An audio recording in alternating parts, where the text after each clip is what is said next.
Miami, an Odyssey sports station. The home of Joe Rose with Hollywood, Tobin and Leroy, and Hawk, Crowder and Solana. South Florida sports lives here. Powered by Anajar and Levine Accident Attorneys. Call 1-800-747-FREE. That's 1-800-747-3733. In Miami at a Domino's game, you'll always find your Abuelito. And whenever you want a low price, you save with your Pricito. Save now with your Pricito at Doral Kia. Kyle Stowers and Jacob Marcy hit solo home runs each, but it wasn't enough as the Marlins fell to the Mets 4-2. They play again tonight 7-10 with Jansen Junk starting for the Fish. Jeff Hapley says the Dolphins do not see this as a rebuild year. Rather, they're here to win. Camp continues today. This weather report is brought to you by Tornado Roofing and Contracting. Protect your home before the storm. Get your free roof and window estimate at 954-968-8155. Temperatures around 92 as a high today with a lot of rain coming around 7 o'clock tonight here in South Florida. I am Dan Day, and it's time now for the Joe Rose Show here on 104.3 FM WQAM. Feels good to see the world getting loose. Feels good. Oh, did I hear just a little worldwide right there, huh? That little pit bull this morning? Hey, we say good morning to everybody out there, and we are ready to go, man. On a Friday, we got a lot of news with the Marlins. We've got a lot of news with the Miami Dolphins, obviously. NFL stuff, a lot of stuff going on here this morning. Dave Hyde, a couple of days off here. Omar just wore me out for 2 days. I just want to let you know, Dave, as you're coming in all day, Dan, Day, and Jamie here today. I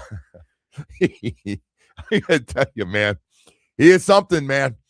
It's amazing. I always say this with Omar, and I like Omar, by the way, everybody out there that thinks we dislike each other because of some of our debates back and forth. I want to say that, but it's amazing how we look at things.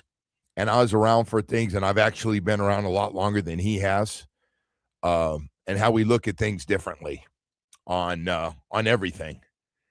And you know, he's not exactly 25 years old. You know, I mean, he's almost 50. But we just we see sports in the world differently, man. Well, that can be healthy. That can be, I shouldn't say world. I should say Dolphins mostly. I listened to a couple of the clips. I don't know where he's coming from on being late. Because everybody knows that's sort of a tell into a team having larger problems than just being, late. So, but you don't want to talk about it anymore, Joe. So, well, I told you last night. It's just like there's just, you know, I had a bunch of people call me, and there is a lot of different parts to late.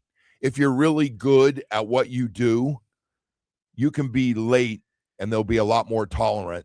And if you're somebody brand new and you're late all the time, they're going to get rid of you. Well, with their 68 guys with the practice, somebody's going to be late once in a while. Okay, but the problem is when there's a chronic problem, and it especially involves your best player showing up late to practice, not making meetings. Right. It's just a bad look. And then, and as an article said, and Omar he saw the article. He don't want to talk about it. Is you putting C's on guys' jerseys, and they're big. Some of the biggest problems on the team. It's just it's not good. And because, hey, Dave, I know if they call a meeting and it's mandatory.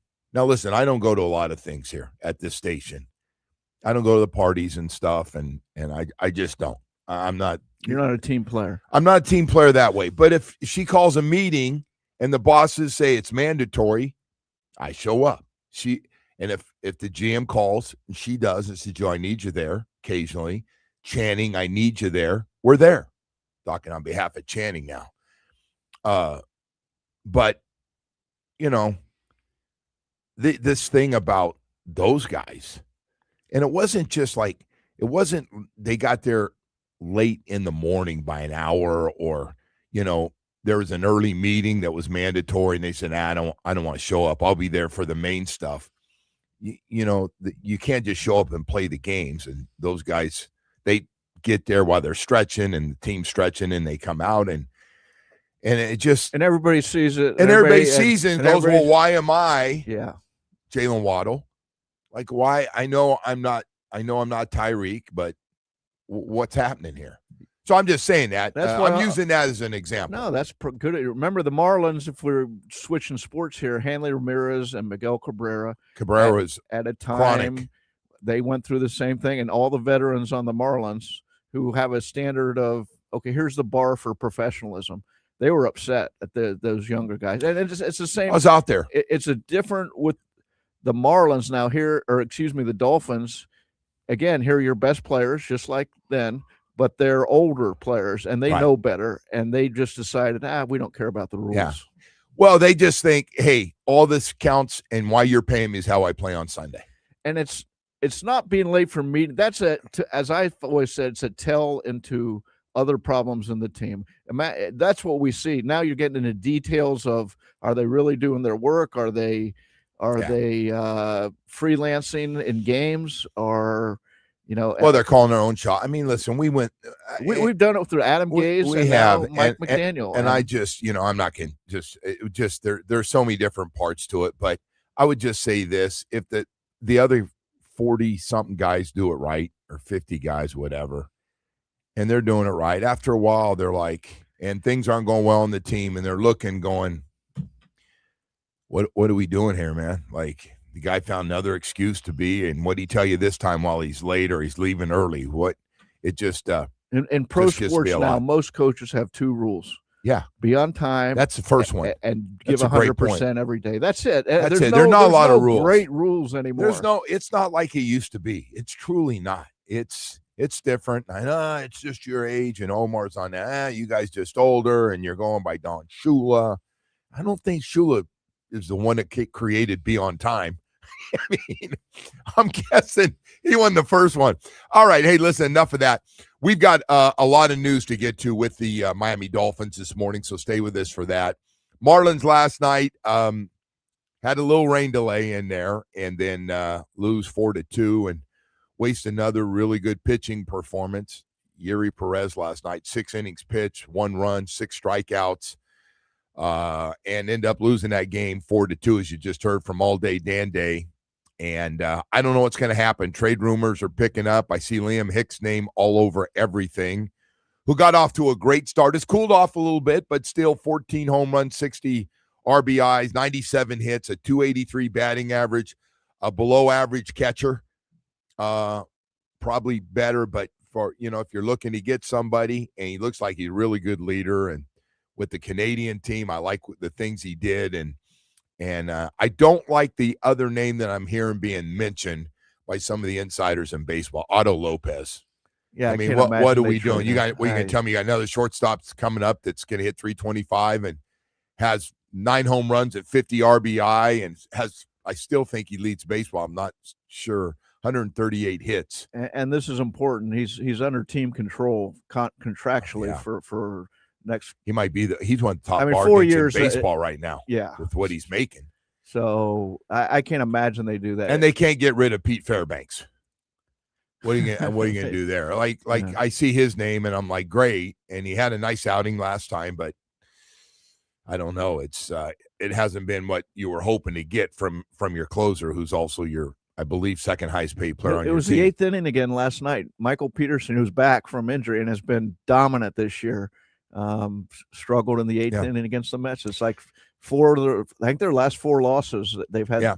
They tied it up 2-2 last night. You're right. They get a couple of home runs. Stowers and Marcy. Marcy got a home run last night. And anyway, 52 left. No third baseman, and trying to figure this thing out. I don't know what the minor league system, and I haven't studied their minor league system and what they have getting ready, and maybe there's some first round prospect. They're just taking it slow, but they know he's going to be the guy. But I have heard this now about a few guys were going to be the guy in some of these trades, and to me, they don't get enough production either way, defensively or offensively, out of third base. And our utility guys, Sanoja is the best guy. The old baseball line is it takes 6 prospects to make a major league player. In other words, 5 of them are going to fail coming up. You think they're good? Nope, not that guy. And that's sort of the Marlins story. It's funny. Goldie and Bo and I were watching practice, and we got into the first round thing, and Bo hit me with the stat of, like, 30, or I don't know if he said 40% of first round picks end up being good or solid or better. Now, some of those are, like I said, so I right away go Austin Jackson, and he goes, no, he fall under besides being injured, a good first round pick, average player. Yeah, you take it. It's solid. He starts, and when he can play, he's good, and all those things. And I went, wow, that's not a great number, for that. And then, Goldie goes, do you want to talk about hockey and some other sports? The amount of first round picks everybody misses on. You got guys growing up. They're not, you don't know where they are, what they're eating. They're just really good prospects. You don't know that much about them. You do a little background check, but Well, look at football. That there's the feeder system through college. So they, at least in today's world, have 3 years of college. And so they're getting a little older. That's why the NBA doesn't want to be drafting high school kids, just the risk factor. Hey, there's no guarantee. So you put these baseball guys, and we just drafted a high school player in the first round, a shortstop. Speaking of shortstops, who now I feel better about that because his father is a coach in the big leagues, and his brother is a first round pick a couple years ago for the Yankees. So I feel better about that because he's seen the whole process and what has probably gone to minor league games to watch his brother and those type of things. So he might be prepared, but that's a little different deal, man. All of a sudden you're jumping on buses every day. You're not even the king at your high school anymore. You're like just one of the guys, man. And single A, and we're going to stop and have a Slurpee and a bad hot dog. I didn't say the name of the place. I just, talking about what it could be.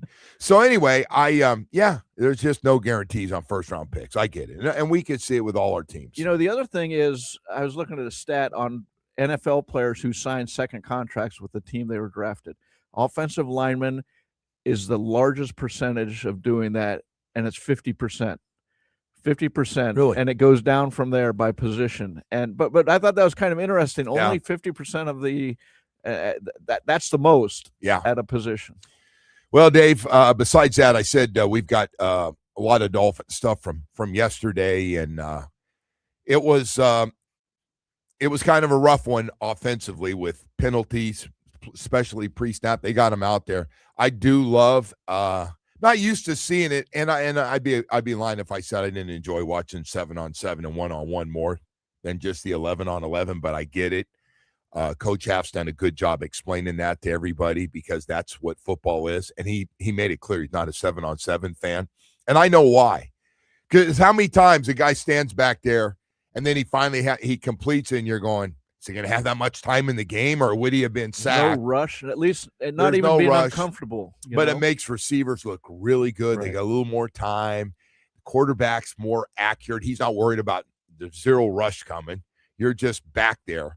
And so this is why he doesn't like it. And he said, hey, man, we're going 11, and they got after it. And they are, even without pads, you got a bunch of hungry dudes out there going after it.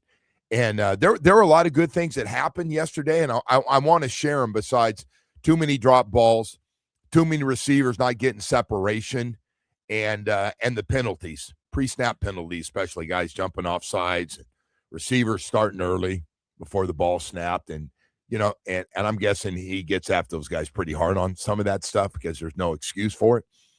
But but at the same time, and I saw what everybody was writing, and I'm always curious what everybody writes, and I write my own stuff and see my own stuff.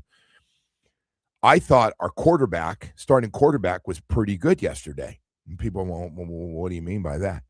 He made some throws. He made a throw off his back foot. Now, listen, I'm not trying to get all lathered up over one throw, but he threw off his back foot with a rush. And about 40 yards to Tutu Atwell, put it right on the sideline, just a beautiful with air under it. I mean, he's got a big arm. You'll see it when you go out. He's got a big arm, and with all these things, it's just more. I know it's even more of a reason he should be the starting quarterback for what's going on for this team. And he had that, and he made a couple. And like I said, most of his guys are usually pretty well covered out there. And I didn't think he was that bad. I know we're keeping track of numbers and all those things, and this guy would have been this 7 for 12 or whatever the numbers. But I thought he was pretty good yesterday. I didn't have a problem with our starting quarterback at all. I did not have a problem with it. Again, 2 guys got stripped. 2 running backs got stripped in practice. The ball's on the ground, which is great for the defense, especially because it was done by 2 rookies. Rodriguez one, and Johnson got the other one coming in. And by the way, those guys have been noticed the first 2 days. One from Devon Achane. Yeah, he did. They got Achane. Hey, there you go. Yeah, but got his attention. I wasn't out there, but I was reading about it, looking at the videos. Yeah, and, Achane looked good. I mean, he ran a little route, little move inside and dipped, and you're going, oh yeah. I mean, we can't just take him out of the game. I know Omar was talking yesterday. We can't use him. I don't like him as a pass receiver. He's our number 1 pass receiver last year. What do you mean? Receiver. We got to have him. I understand, though, you don't want to kill the guy with everything he's doing. Well, he's going to be on how many touches do you want him having a game? Yeah, you got to get football. One of the other guys. The problem is, I've read Ollie Gordon has 2 fumbles in 2 days. He does, and that's not good. And he had a nice long run and some great blocking out wide yesterday. Chop kind of started everything and blew it up and got upfield and played you're going, wow. So it was good. I did notice Chop is playing on the other side from last year. Last year he played on one side, he played on the left side. And this year he's playing, and that means he's going against Patrick Paul, and they went at it yesterday. It was great. Good matchups, and so there was some good stuff going on. But you're gonna have some of these practices, and I'm guessing he's riding them hard. But drops, turnovers, penalties, some of those things got to get cleaned up. But there were some guys that had some nice plays too, in that mix of things that were going on. All right, we got to go to break here, Dave. We've how'd you doing lobsters? By I didn't even get to that. I got going. Crushed it, Joe. Yeah, we're eating lobster well. Yeah. In fact, Joe, I brought since it's on Come I on. brought a couple lobster in here for you. I know, Dave. I wasn't going to do it, but my wife, who actually, for some reason, she said, Joe keeps saying he wants a couple lobster. So I got a couple Florida lobsters, and that's fresh. Can you grill them up, Joe? Yes. Okay. I'll do it. You just got this first time the wife's done it, so you're gonna have to tell me how she did it. No. I actually called Jimmy. I texted Jimmy because he has a way of cooking them, which is novel. And we can talk about that. All right. I just want to make sure. All right, man. Hey, you know what? When you slow down on work, that's exactly what you're supposed to do, man. Go out and enjoy yourself, and with a zillion people down there, right? All trying to get lobsters. It's a boat fest. Yeah. At 5:30, I'm sitting there watching boats go out of a marina. Hey, Dave, going. I'm just sitting back watching the lobster thing, and I saw everybody was promoting it, and they got ads, make sure, they're policing it. They're trying to police it through advertisement. Why doesn't everybody from Key West to all of South Florida have the same amount of lobsters you can catch? Why is Miami like the Wild West? Catch 50 and you're okay. I guess it's just a numbers thing. How many people in the Keys go out compared to in Miami? So in Monroe County, in the Keys, you can only take 6 lobsters, and Dade and Broward, it's 12. And I'm just guessing. But why? Why? Because you live in Miami and it's more expensive, so you get more. I don't get it. Why wouldn't it just be 6 for everybody? I would guess, and I don't know, but there's more boaters down in the Keys going out than in Miami and Broward. And so it's just a population thing of trying to keep the lobster population surviving. All right. I don't know. I'm just a rule follower. If they say 6, that's why you're a creative writer, right there, bro. That's why you're good. 6, I'm taking 6. I'm not good. Over. You were good in spinning it, man. That was a good spin. I've been boarded a few times by FWC. They keep an eye on everything. They're good.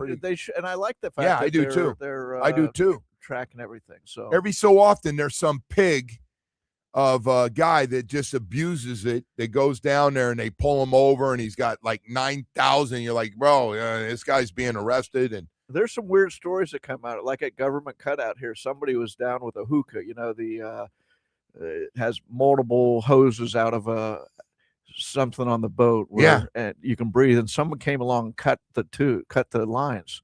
I was like, what the heck? Jeez. So, it's still South Florida. Yeah, man. Can't all play by the rules, I guess. It's impossible. Hey, I tell you what, though, this weekend, if you're looking for a new truck, hey, as far as that goes, SUVs, cars, or anything else, but your South Florida Chevy dealers would love to see you. We got some great deals going on. And yes, I am talking about trucks and whatever kind of truck you're looking for. And if you're a truck person or about ready to become a truck person, whether it's a Chevy Colorado, we got some great looking, I call them, they do a little bit of everything for you in South Florida, Colorado, custom to the ZR2, really all the things you need. But if you want to turn it up a couple of notches, I got to tell you about our Chevy Silverado family. From a custom Trail Boss to the Silverado EV, we got 10 models, 4 powerful engine choices. Silverado delivers whatever it is you're looking for in a truck: strength, dependability, efficiency, durability. Man, anything's got ability on it. That's what our trucks are all about. And I got to tell you, man, whether it's a Chevy Silverado HD with the powerful LTZ with the premium style and substance to match, or maybe it's just our biggest truck, our biggest and baddest truck, man, the Chevy Silverado HD High Country. We got a truck absolutely perfect for your lifestyle. So for the best in trucks right now, if you're just starting to look around, take a test drive this week. And we got 14 dealerships throughout South Florida, and then sit down and get a great deal. But you're going to find out why the Silverado is our cleanup hitter and our number one seller, man. Nothing like him. Visit your local South Florida Chevy dealers today. Together, man, let's drive.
Wow, all day I wasn't expecting little Beach Boys today. How about that? My first concert was the Beach Boys. Tell you how old I am. Are you serious? Yeah. St. John Arena in Columbus, Ohio. Damn, now you're showing your 15. age, man. Oh, I show it. No, you threw it out there. In the mirror. I downplayed a little bit. Now I got to tell you, I never saw the Beach Boys. Well, the Beach Boys had a #1 hit with Kokomo back in the late 80s. So yes. That's true. I but could stretch it out if I wanted to. I never sensed that when I was at Berkeley and I saw my first concerts when I was there because they had them all the time there. And it's mostly Bay Area bands, but I never remember the Beach Boys in the Bay Area. We had a lot of bands back then. They're all Bay Area bands. And, at the time, never realized, how good all those bands were. But they had a lot of really good, a lot of those guys. Did any band understand teenagers in the 70s and better than the Beach Boys? Be true to your school. They have all these stories of guys chasing young guys chasing young girls. Yeah. Well, that's that whole Southern California thing. That was just, and I always say this, man. I know people don't really get it unless you're out there. Northern California and Southern California. It's just. Well, it's like Northern Florida and stuff. It's just, yes. It's just, everything's different. Even the way they talk is different. And the surfer, did you look down on them? You don't see a lot of people that live like truly in Northern California. Like I know at the tip of, for me, what I always consider to be Northern California. That's just me. Now, I can't speak for everybody because it's a big state. But when I think of South Florida, I say Fort Pierce down is for me. Is that? Yeah. It's that like, all right, Fort Pierce High School, welcome. You're part of South Florida. You know what I mean? That's how I look at it. Palm Beach County is where it stops, right? Is Fort Pierce? Yeah, Fort Pierce is further out. Yeah. But I'll let Jupiter in because they got all the great golfers and Grease is up there and Joe Namath. And I want all those guys to feel like they're part of our community, even though Woody rips all the PGA golfers. But I like, I want them to feel like, because they come down to our events a lot. You'll see on a Monday night game and a bunch of those guys, I see them before the game and they know somebody and they're down on the field. But the Northern California thing to me, it's just me, is Carmel up. Because Carmel, you got to have Monterey and Carmel. That's a big one. You get they're Northern California. They're Northern California. That up to, up north. To the border, well, way up, past me, into the mountains. So that's kind of Northern California. But that Southern California thing, like my dad is not a Southern California fan, and he never said, "Oh boy." Guys from small towns aren't going. My dad, they're like country folks. They're like mountains, and stuff. And he never said, "Oh boy, let's go down to L.A." Oh, let's go to San Diego for a little trip. No, they're the weirdos down there. Huh? That's just different. And there's a real divide. Like people, because of the teams, there's a lot of like really bad blood between the teams. For California, which you seem kind of like mellow and, and they're, all the other things with California that some people don't like. Yeah. But when it comes to their teams, it's bad. Yeah, when I lived in California, we were in, of course, in Palm Springs. We thought Santa Cruz was kind of the dividing line. Yeah. And those people did, like most states, they don't get along very well. Well, Santa Cruz, and we have done the vacation to Santa Cruz. That was a vacation, and I did one actually with my kids to go out there, and but I go a little further down because Monterey and nice Carmel, beautiful places. By the way, if you are doing the whole thing in Napa, obviously is beautiful too. Anyway, I don't want to get into all that stuff. I don't know how the hell I got there, but the Beach Boys took us there. The Beach Boys took us there. Dan Day took us there. He did. He looked at that one damn song, and you said you went to a concert. I was gonna say, yeah, I never made it to that one. Hey man, we've got a bunch of other stuff. Did you see Live Golf? Like, what idiot would have put $250 to $300 million as an investment in that? Just looks like they have lost so much money and they owe some of these guys. Like I saw John Rahm still has a lot of money coming, and they filed bankruptcy, right? So they can start over. And Rahm's going to be one of the guys that get screwed. I'm telling you, And I'm a little selfish on this because I think I don't see enough star power when I watch the PGA Tour. And when I see guys playing and I know if they're top of the leaderboard and I've never heard of them before, they lose me real fast. Yeah, they were in trouble without Tiger, and then the whole LIV thing. And are they laundering money in LIV now? I mean, I'm with you. How can a guy? I just don't know. Like they're going around. They're going around looking for investors, and they're saying, "Hey, it looks like we got $250 to $300 million." And I'm saying, well, why don't you just throw your money away, I'm not sure man. I believe them when they said. I maybe you saw that. I'm not sure. It doesn't make any sense. I tell you what I want selfishly, and for a thing, because I do enjoy watching the golf, but I don't like the two.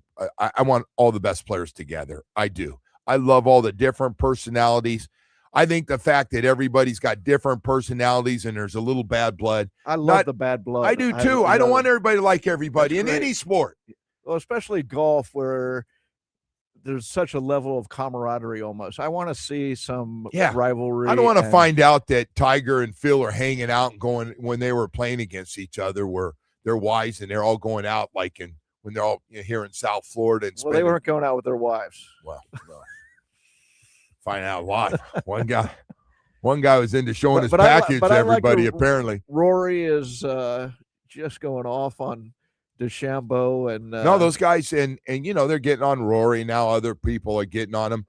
I just wish, we could close this thing down. Just if Jon Rahm and Bryson DeChambeau would just say, "I'm going back to the PGA Tour," and I gotta tell you, I know some people are going to be upset because a lot of people are on one side or the other because it does somehow get into politics a little bit.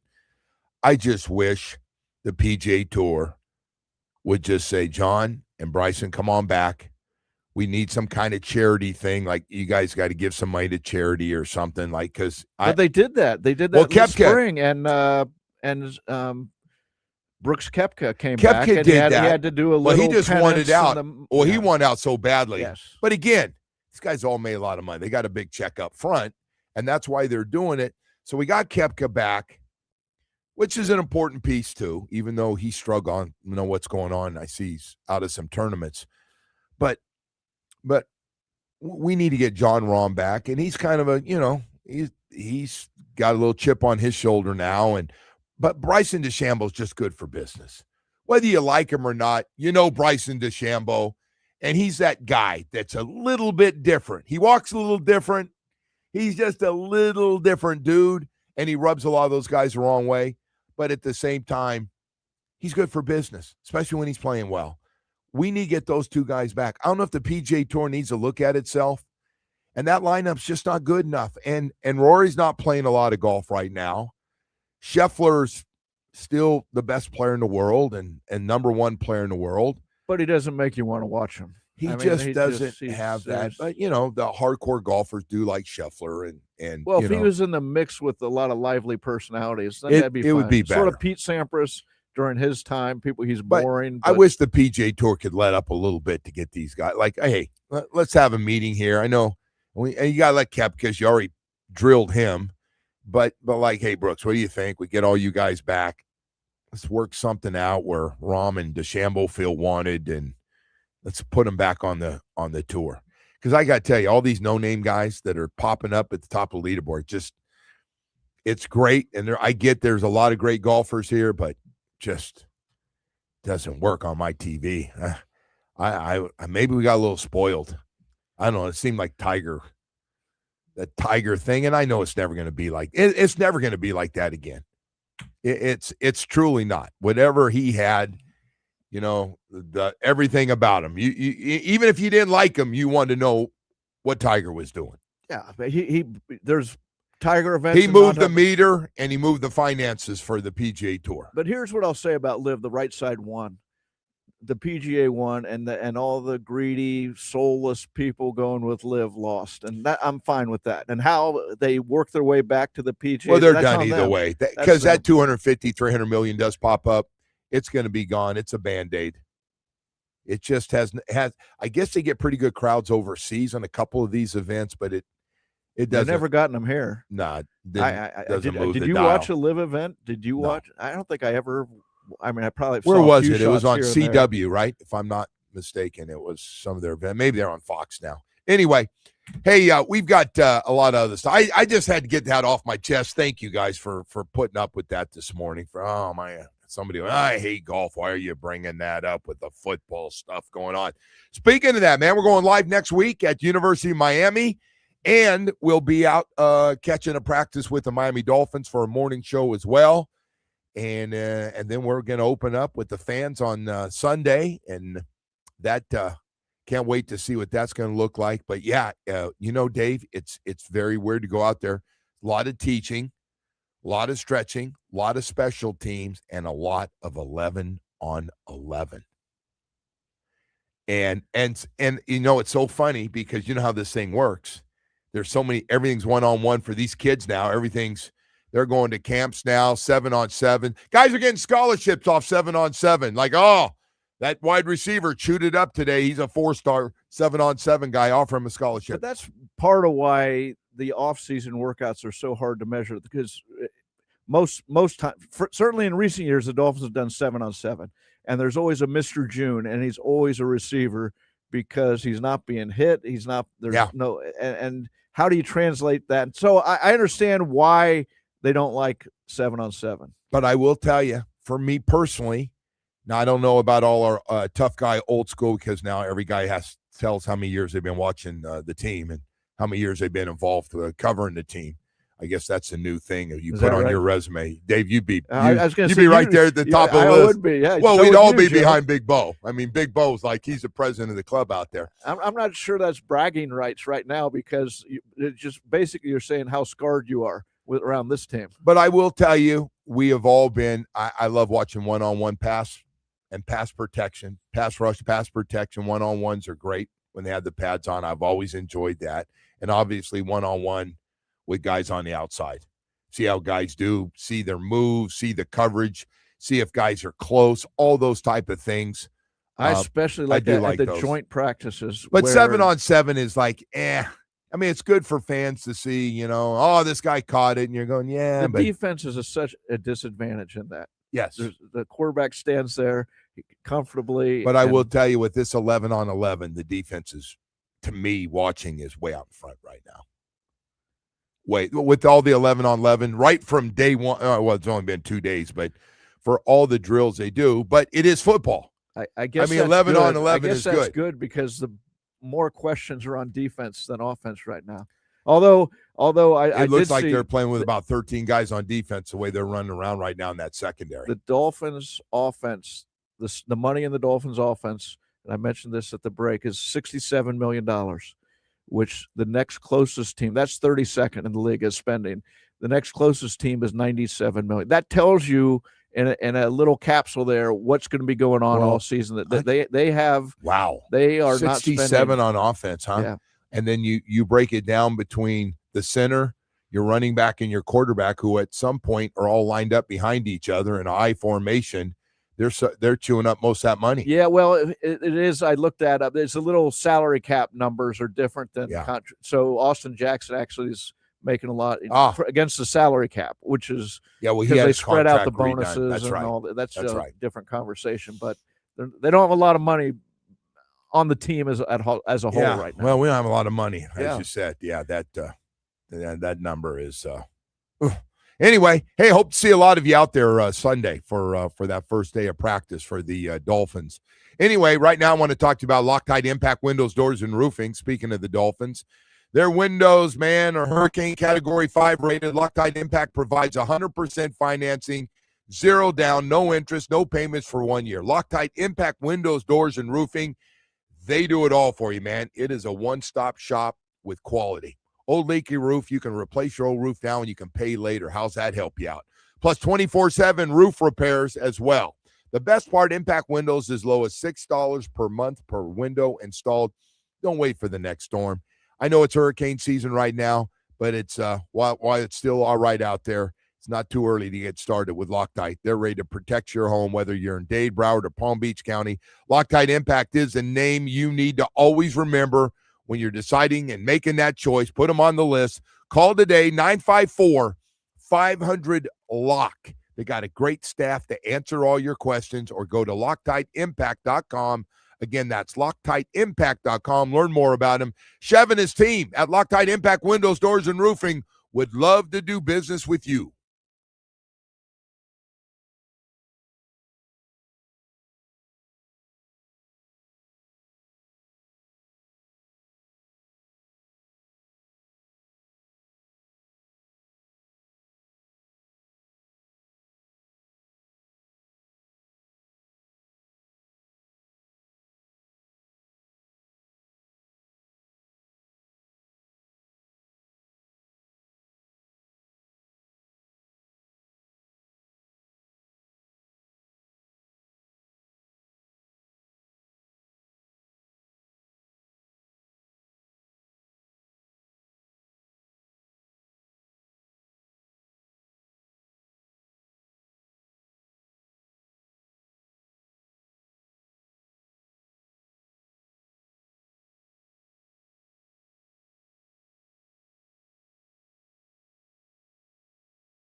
feature where you can listen to any part of any show you might have missed.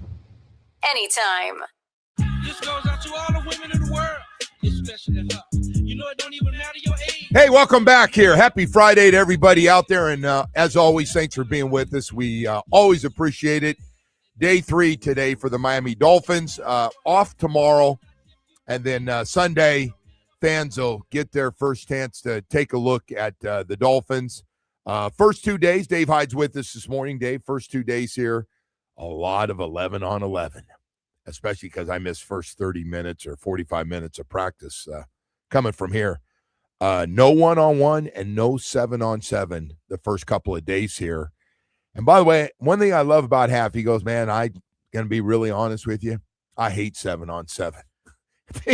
And, you know, it's so funny because I'm sitting here going, hey, Hal, apparently you haven't been staying home the last few weeks because they've got like high school 7-on-7 and flag football now is blowing up for the girls. So they got that on TV and they're pulling flags and playing 7-on-7. Yeah, he said it gives them a false sense of basically a false sense of football rhythm, but timing. You know, it's the first guy he's the first coach. Yeah, I haven't heard this before. To openly say, I truly want you guys to know this.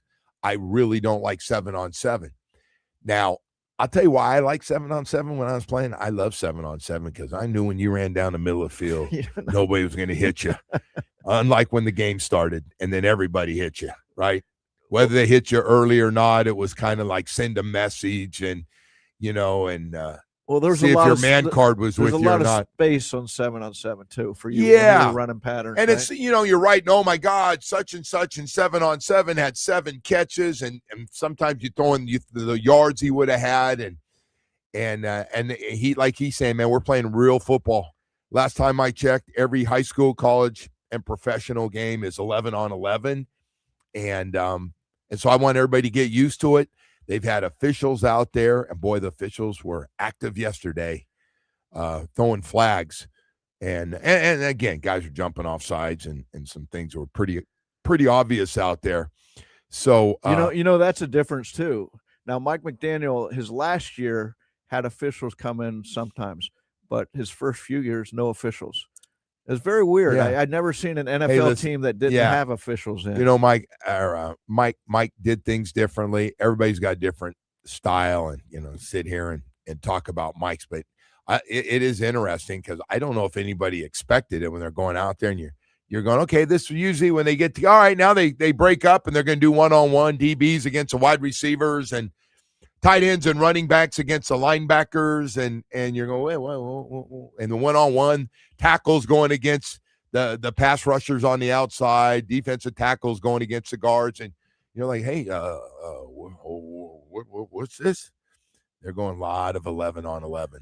So were they running sprints after practice? Just out of curiosity, did you notice? No wind sprints, but those guys are staying after doing a lot of work, and some of it on their own. Although they are with their coaches a lot too, working on a lot of stuff with the defensive lines with their hands. Using their hands is a big thing to get off blocks and beat guys up the field. So they do a lot of that stuff. But yeah, a lot of guys stay out there on their own.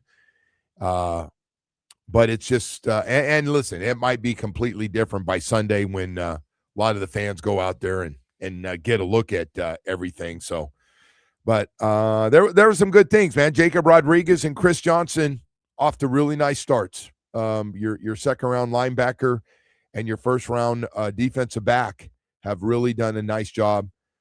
The reason I didn't bring up our first overall pick because I think he's going to be really good. And honestly, one guy I'm not even worried about. It's just a matter of how good he's going to be. But I think he's going to be.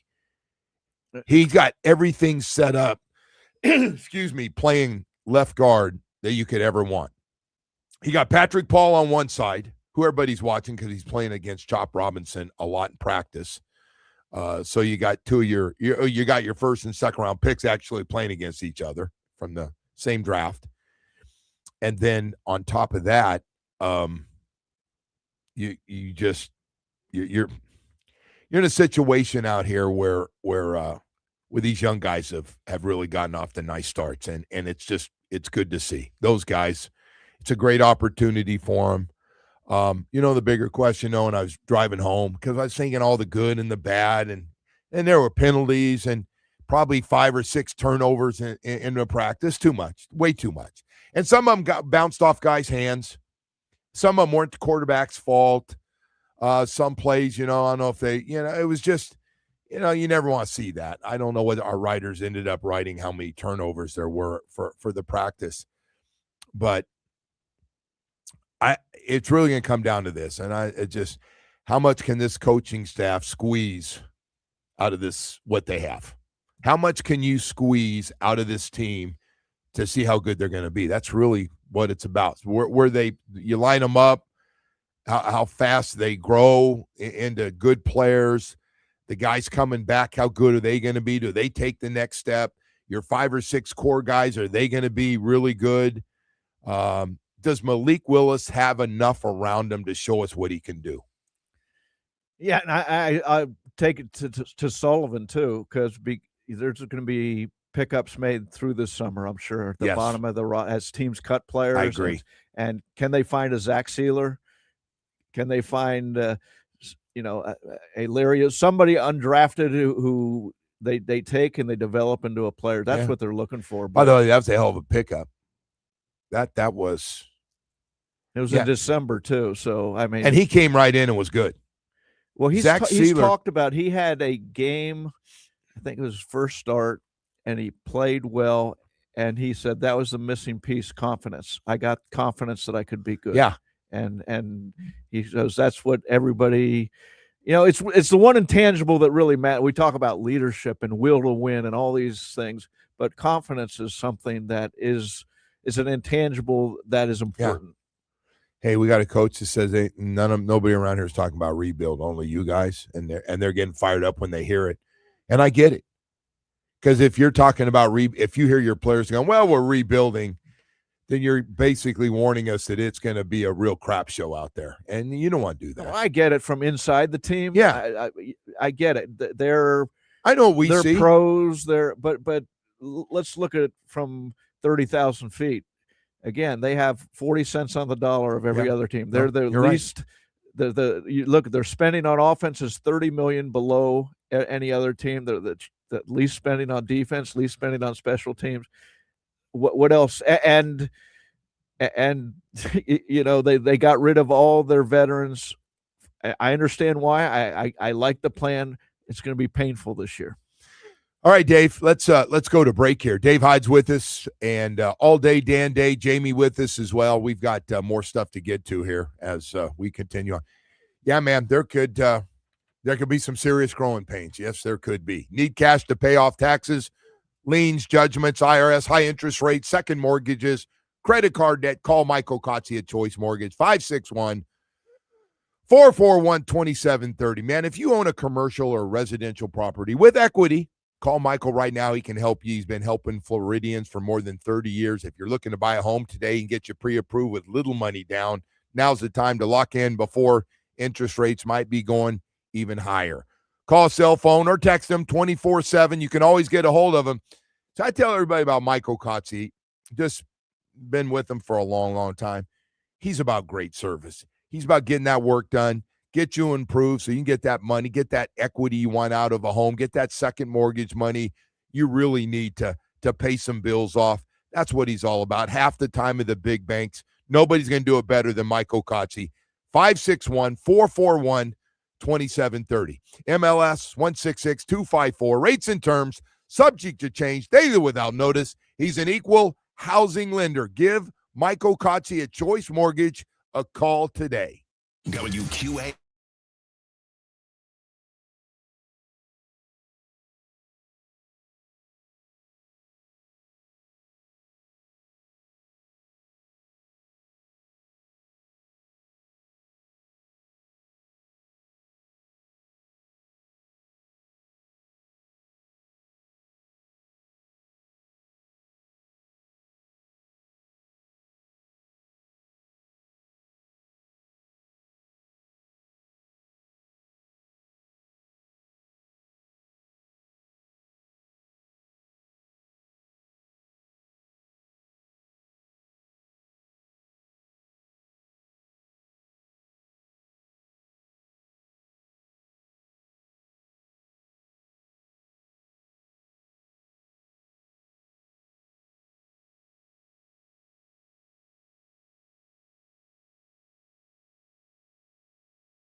of the 5-time national champion Miami Hurricanes, the back-to-back Stanley Cup champion Florida Panthers, the 3-time NBA champion Miami Heat, Miami Hurricanes basketball, and now the new home of the 2-time World Series winner Miami Marlins. Powered by Anajar and Levine Accident Attorneys. Call 1-800-747-FREE. That's 1-800-747-3733. In Miami, at a Domino's game, you'll always find your abuelito. And whenever you want a low price, you save with your Pricito. Save now with your Pricito at Doral Kia. Kyle Stowers, Jacob Marcy hit solo home runs yesterday. Not enough. The Marlins fell to the Mets 4-2 after a rain delay. They play again today at 7:10 with Jansen Junk starting for the Fish. Jeff Hapley has the Dolphins doing a lot of 11-on-11s during their drills at camp, which will continue today and also on Sunday. Canes football team, they open practice Tuesday in Coral Gables, and registration for the 25th annual Miami Marathon opens tomorrow. The race will be held January 31st.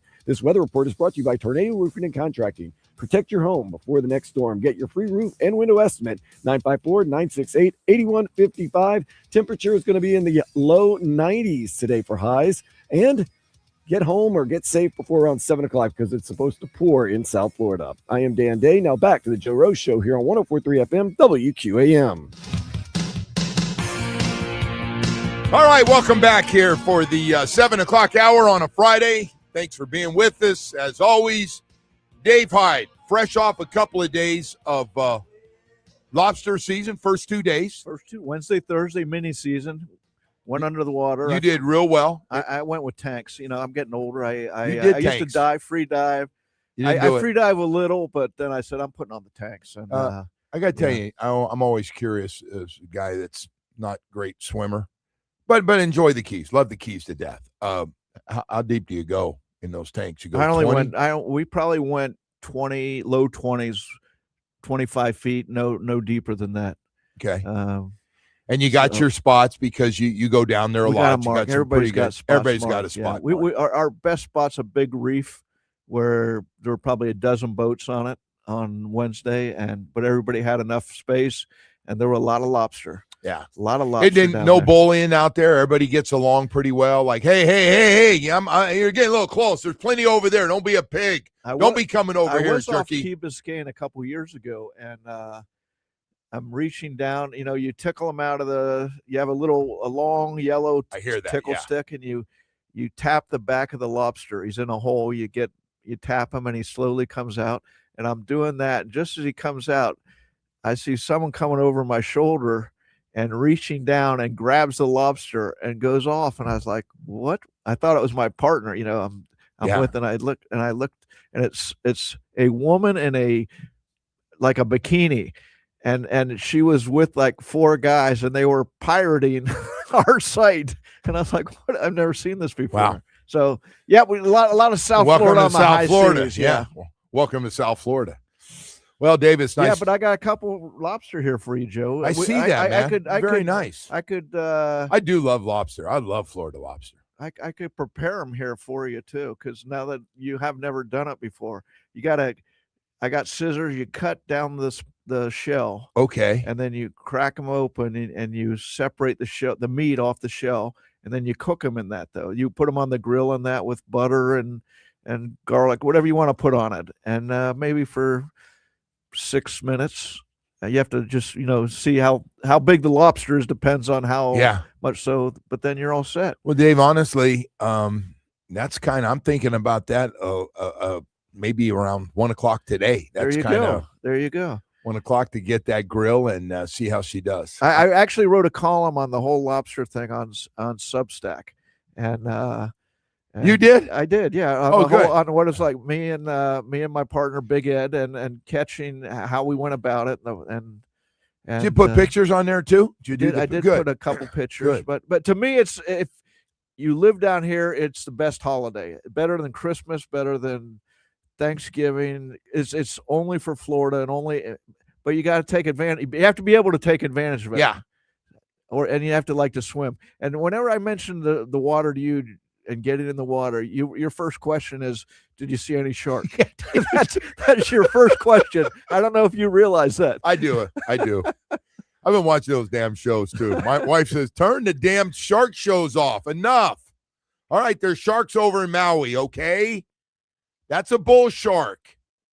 They're badass. So you're not going to. There are sharks here, but you don't worry about them, okay? And you rarely see it.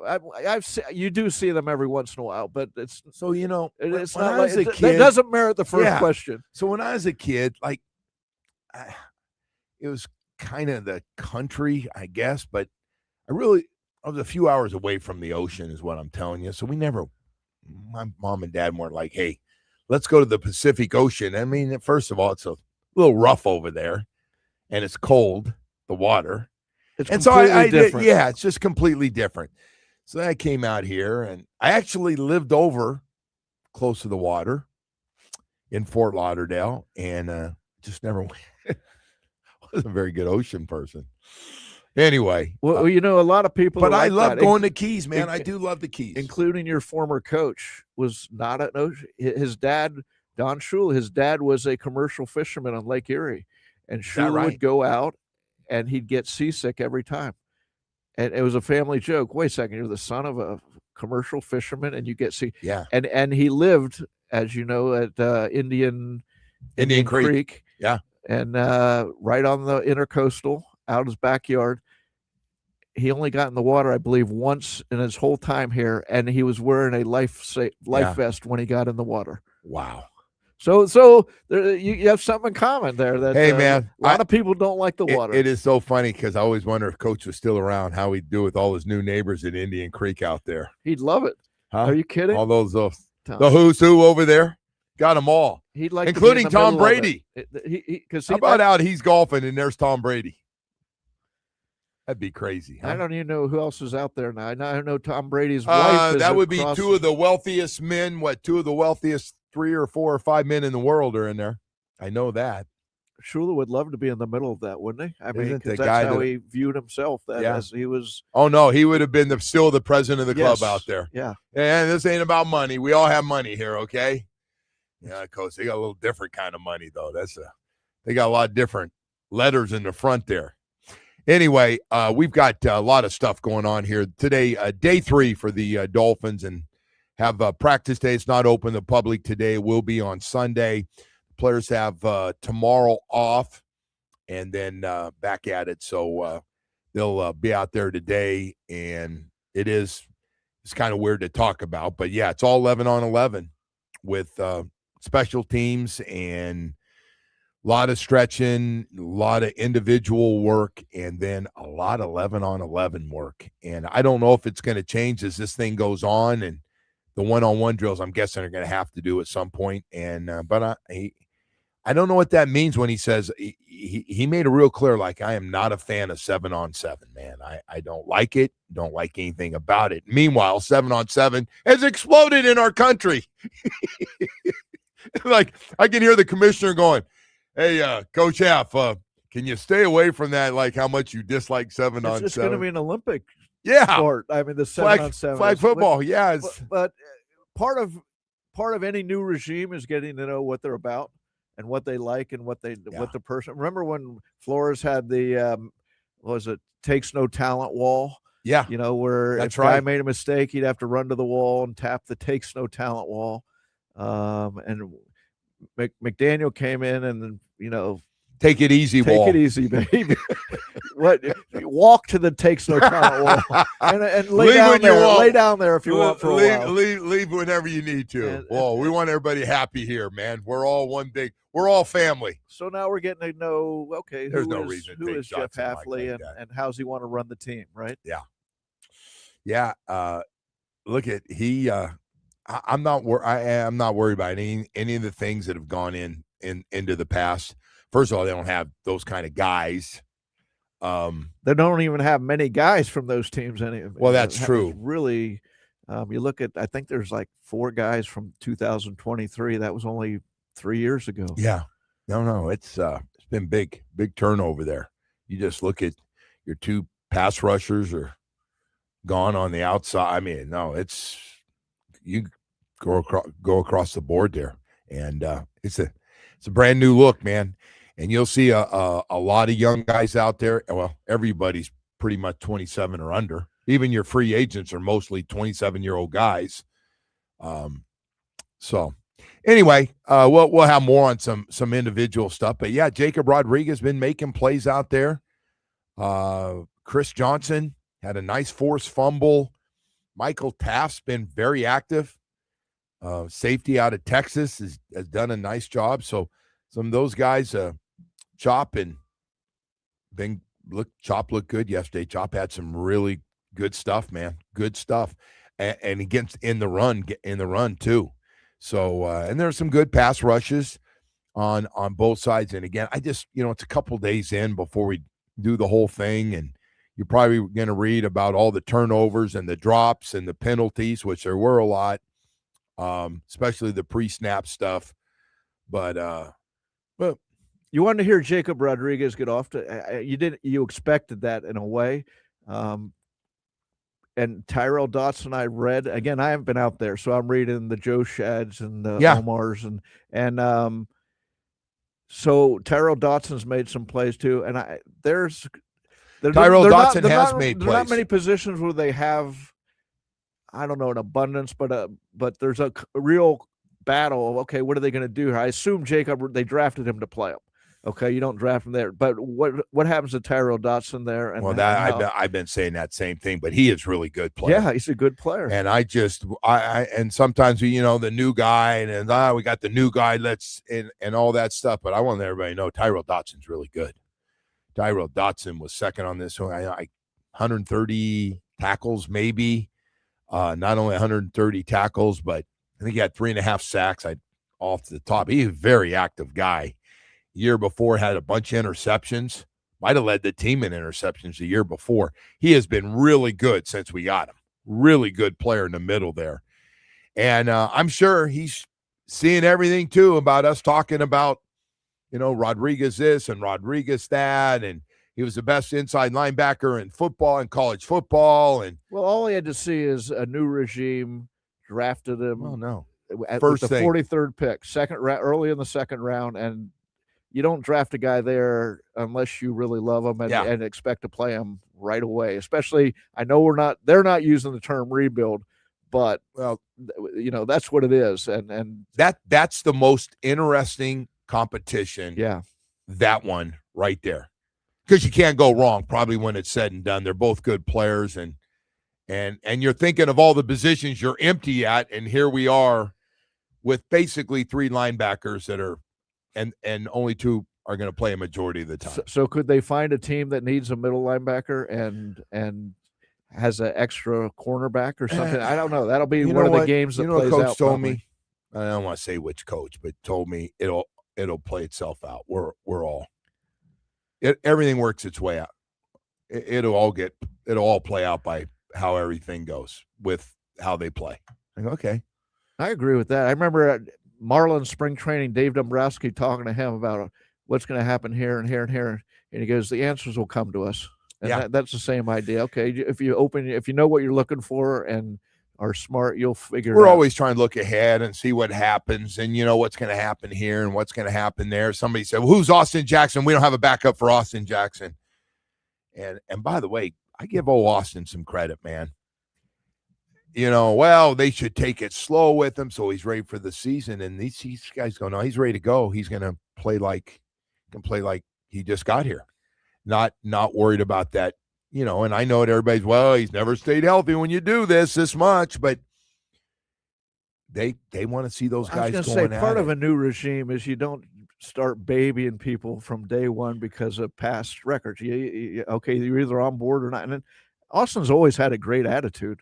When you listen to him, he's great. Yeah, part of I think why he's still here is his attitude is great. He's got a great attitude. He wants to be really good. If you get a chance to talk to him, you go, all right, I like that. He wants to be here, which also, and he's playing for a new contract. Hey, all of a sudden he plays well and stays healthy. Right, any starting tackle in the NFL who's average and up, I'm not sure. Make a lot of money. I'm not sure how many teams are deep at tackle, by the way, because it starts happening when guys start going down. Guards become tackles around the league, And then the next guy that fills in, you put him where you think, he won't hurt you. But there are going to be a lot of guards playing tackles by the end of the season. Which leads to, I know we're not looking ahead, but Austin's been hurt the last couple of years. I know. If does Proctor move out to right tackle? That's what you're going to say, right? Isn't it? I mean, they're saying their thing right now is to play him all season at left guard. Yeah, that would I would think they. But what happens if you have an injury or two, and you're going, okay, we can put in one of our reserve linemen, and they're going to be better at guard, and maybe shoot, I don't want to do it, but let's get the first round guy ready to go a little bit earlier here and throw him out there. I'm not taking that completely off the board that could happen if they get in a jam. And by the way, we have been down to the 8th and 9th linemen. Okay, if you have a short memory, going back to that Texans game. Forgot about it. That was ugly. That was ugly. Yeah, well, you go down that far. But a lot of teams have had that. The Chargers last year. They were down to 8 and 9 there. Yeah. That was a bad group that beat us. That was Sawyer. Sawyer was on that offensive line who's now playing with the Dolphins. Hey, so anyway, we got to go to break. Hey, man, I got to tell you, one of the great stories I'm really looking forward to and people are still talking about, sometimes you load up a team in professional sports and you just are really looking forward to seeing how this thing's going to work out.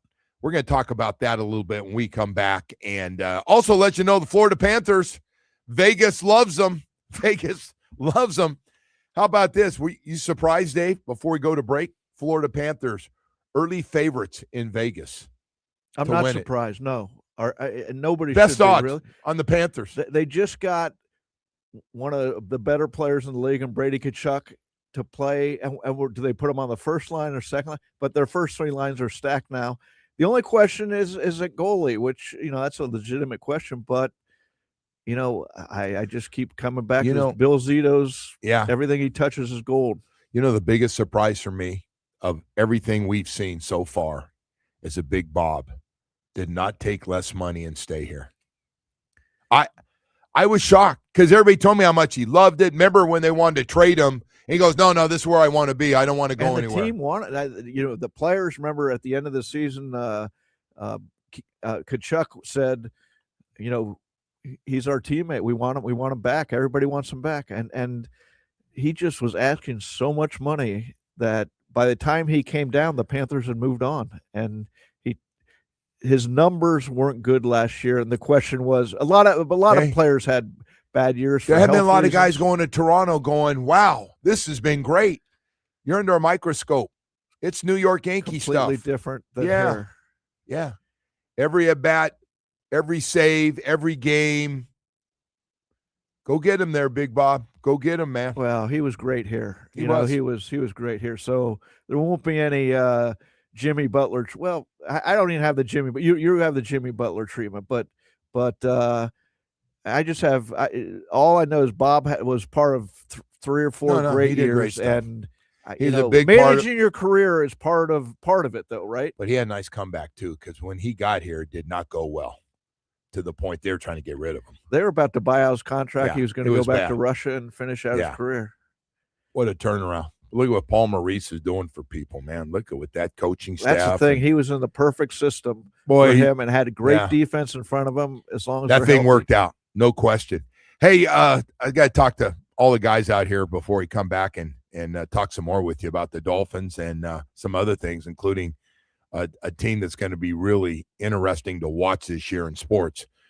Dr. Barry and his team at Recovery Unplugged, they have your back, man. If you're going through right now, to all guys out there, and it just happens, man. I've been in a funk or two myself where you get depression, and it's not just a little bit, but it stays with you. You can't get rid of it. Anxiety, things that are really messing you up. You're off the road a little bit, and things trigger it. You know the things. Marriages fall apart. Jobs fall apart. Issues with people, and all of a sudden your buddies have noticed that you're not yourself. Hey, Recovery Unplugged has your back and ready to help you. Their mental health residential program in Fort Lauderdale is a private, comfortable space to heal with music-based care that hits the right note. They accept most major insurance plans, And the great thing is Dr. Bear and his staff do a great job. They're really good. And a lot of them have been through it themselves. Call 954-737-4508. If you or somebody you really care about is going through depression or anxiety right now, please make that call. Again, 954-737-4508 or visit recoveryunplug.com. I hope everybody gets a chance to talk to Dr. Barry because you can get back on the road this summer. Heal out loud.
And welcome back. Good morning, everybody. Happy Friday to everybody out there, man. And hopefully if you got the football, you're going to see a little football, head out.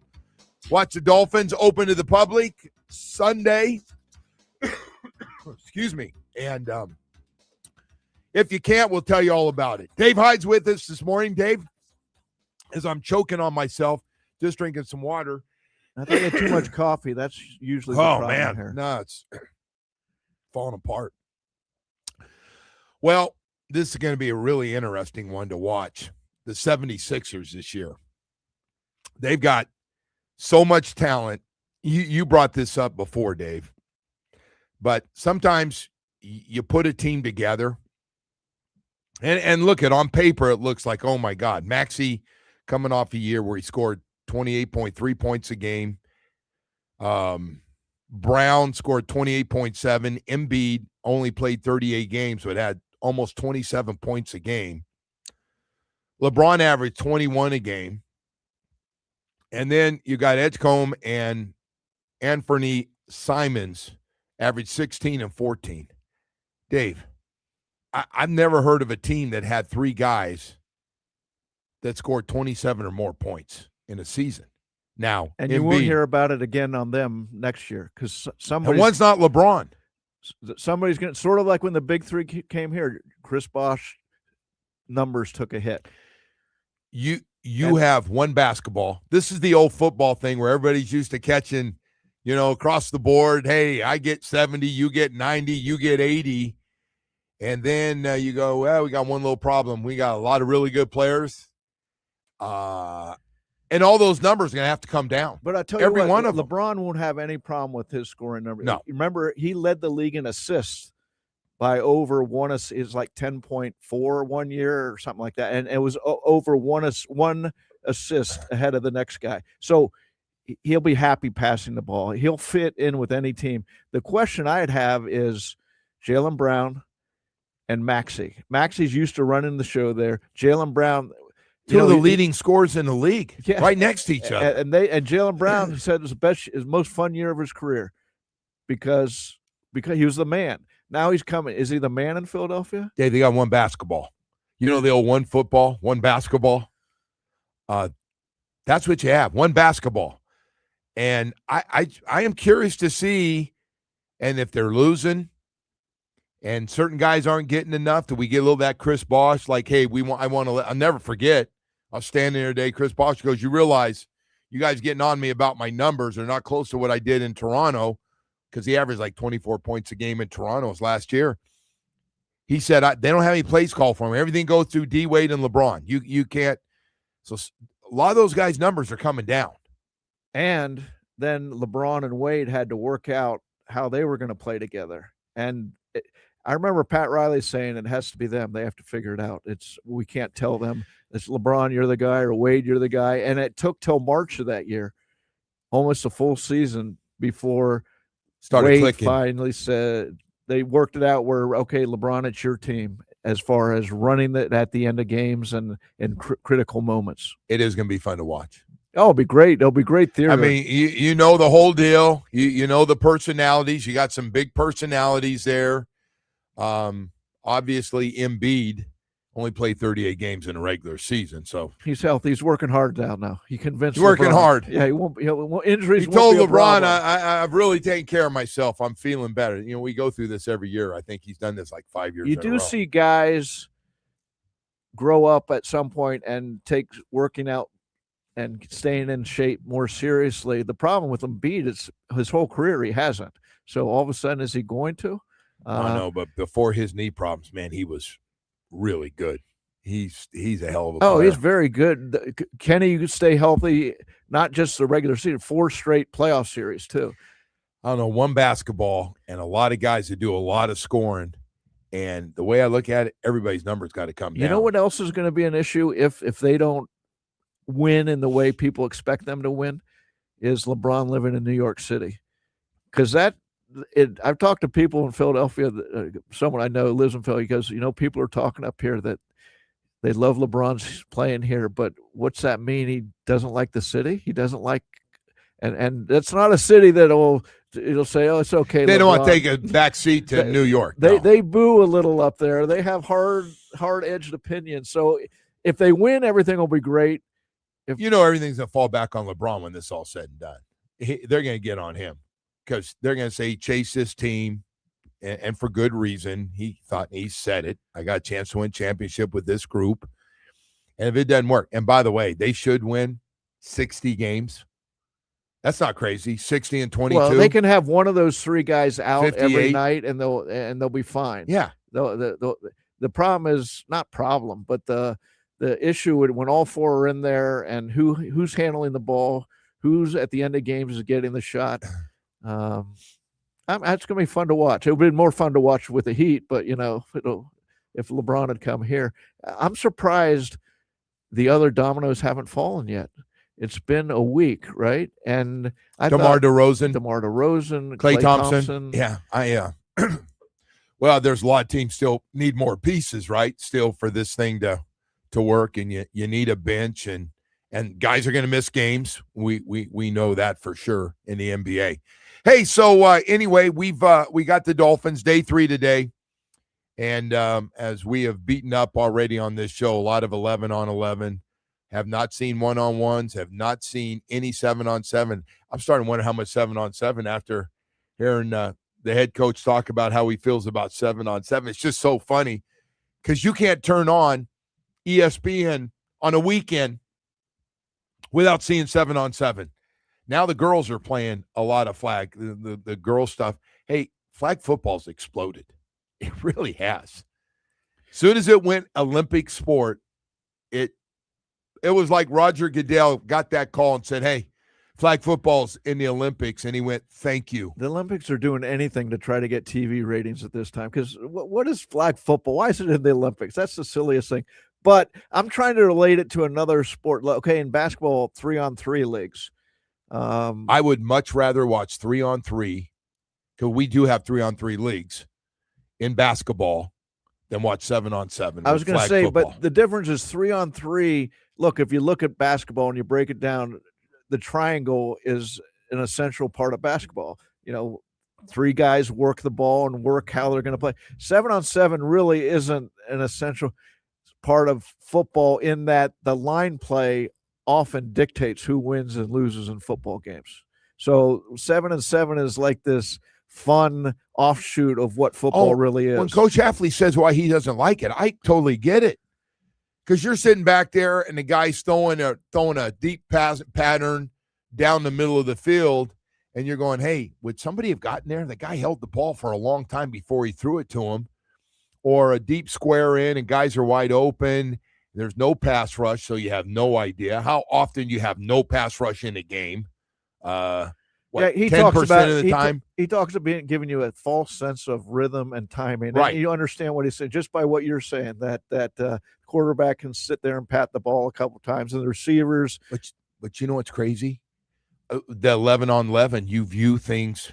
I mean, they're real because it's 11-on-11 game, but guys aren't wide open all over the place and breaking and he might have scored on this one. It's up to you, however you want to write it. If you're out covering and you're a writer going, oh yeah, he would have broken the tackle, it would have been a touchdown. And now these guys, hey, there's not a lot of separation out there right now for the guys, even off play action. I made a comment, wrote myself a note yesterday with the receivers besides the drop balls, and Tutu Atwell had a rough day. And, guys got to get separation to give this thing a chance. Because if I just get guys start writing about Malik didn't have a good day, and I'm thinking, I thought Malik had a pretty good day yesterday considering guys are just not a lot to throw to. There's not a lot of separation. I don't know if it's zone and guys aren't sitting down in the hole and they're running out of the open hole, or guys just going one-on-one out there with a pass rush. Again, it's live. And so, but I thought Malik was fine yesterday. And everybody's all over the board. Yes, there were some guys that said he threw a ball off his back foot that I thought was Mahomes and Josh Allen like. It was beautiful. And I liked it. He took a chance. It was going to be I think a corner route or a deep crossing route, but it was a big arm has to make it. Going backwards, dropped it in there. It was a beautiful play. And some of our guys go, I don't know if he'd throw that in the game. And I'm like, what do you mean? Of course he would. It's a one-on-one. You're not throwing it up in the middle of the field. You're throwing it either it's going to be out of bounds or your guy's going to get it. I like the throw. Let's take that chance every time. Plus, it's a 30 or 35, 40-yard gain. So he's got the skill set to do things. And again, he's not running a lot out there with the way things are. But this is what happens, right, with these practices. And you start and go all 11 on 11, it's a lot harder to look good than it is when you're throwing the one-on-one drills and 7 on 7. And then we don't talk so much about 11 on 11 because, the guy ran by him on a takeoff one-on-one. It was this guy versus that guy. And then 7 on 7. Listen, man, when you play 7 on 7, you better be completing a lot of passes. With no pass rush, and guys are covering, don't get me wrong, and they're going zone, and they're mixing it up. They're going a little bump and run. They're playing off and all the things. But you have a lot more success one-on-one and 7 on 7 than we're seeing out there in 11 on 11. Yeah, I think Malik will. I think Caleb Douglas had a nice first practice, everything I read. And you didn't hear about him the second. I want a consistent story out of somebody like Caleb. One of the receivers consistently is good because that's what really the offense needs. They need to find somebody who separates themselves, steps up, and I agree from their either rookie status or sort of a lost veteran status of an Atwell or somebody like that. Well, those guys, they look like they're all rotating and getting a chance to play with Malik Willis, which is nice and tells you it's wide open. Or you just be making sure that certain guys play like it used to be. Waddle and Tyreek were always with Tua. And he's rotating those guys in there, man, with everything. All right. So we got to go to break here. We've got a lot of stuff here to get to, man, as we continue on here. And we got a lot of other stuff going on. Marlins, man, got that thing to 2-2 last night after a couple of solo home runs and end up losing to the Mets after about an hour rain delay last night. 4-2 win for the Mets. So what do you do now, folks? 55-55. Couple of games back in the wild card. And there's a whole bunch of teams there for a couple of wild card positions. And what are the team going to do? The trade deadline is Monday at 6 o'clock. Dun, dun, dun, dun, dun. Some names out there. We'll have those names for you when we come back. But first, I want to tell you about Atlantic Men's Clinic, ED and Low T. Nothing to mess with. I got to tell you, man, if you're going through it and you're tired all the time, and I've been tired all the time before, energy level down, low T kicked in. I was okay. I was dealing with the low T. I was doing all right with it. I was trying to fight through it and, more caffeine. But I'll tell you what, the one that gets you is the ED. And it's going to happen to every guy out there. It's not just low T. Every guy out there, black, white, skinny, heavy, doesn't matter. ED is going to kick in. And for some guys in their late 30s, early 40s are already dealing with ED. I was lucky it hit me full-blown ED now. In my 60s, and it's a rough one. It's a rough one, man. Being a sex drive being gone is just terrible for guys that are going through it. You can get rid of it with Atlantic Men's Clinic. That's my message. I call Atlantic Men's Clinic Friday is what I like to call it because I know I'm going there to that plantation location after this show, and I'm going to see a lot of my brothers out there. A lot of my brothers, all different ages in there for the same reason I am, to make sure ED and low T are not messing with us. And by the way, the results are so good and so fast. They are so professional. When you set up that first appointment, if you're going through it right now, and it's something guys keep private, it's fine. You get the PSA test. You meet with this great professional staff that will explain everything to you. You tell them how you're feeling, what's going on. They're going to look at the numbers, and they are going to put you on a program that is made for you to get great results quickly. That's what it's all about. 7 locations in South Florida. Brand new location in Hollywood. Love it, man. Our newest location. I go to Plantation, and again, I plan on being there today again around 11 o'clock. I love the people that work there. I do. It's just so good. They test. They keep an eye. They They watch your program to make sure you're doing it the right way and getting the best results. 877-455-7300. That's the number to set up that first appointment. Hey, it's the most important one. Like me, I was a little skeptical about going in there. Now, 2.5 years later, I'm always going to be there. Go to landingmansclinic.com. Get more information, but get that first appointment set up, man. It works.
Canes open up Monday, media day, Tuesday on the field, and the Miami Dolphins get into Sunday, the first day for the fans to come out for free.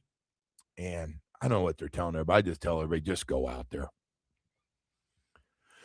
Dress in shorts and dress in shorts. It's going to be hot. Hydrate and go out there and just show up. Take the kids out there and enjoy yourself for Sunday. I think you got to be a hardcore football fan though to go watch a team practice, right? Especially football where there's a lot of moving parts and you're not really sure what they're working on sometimes, unless you're watching it day to day and you just to go out there. You got to be a big time fan. You know what though? I am finding out that fan bases are very knowledgeable about their teams. They follow everything, then they go. They want to see it. It's a lot easier to be a fan now because so much is on the internet. So there's video. Teams are putting out video. Podcasts. The team's doing a lot of stuff.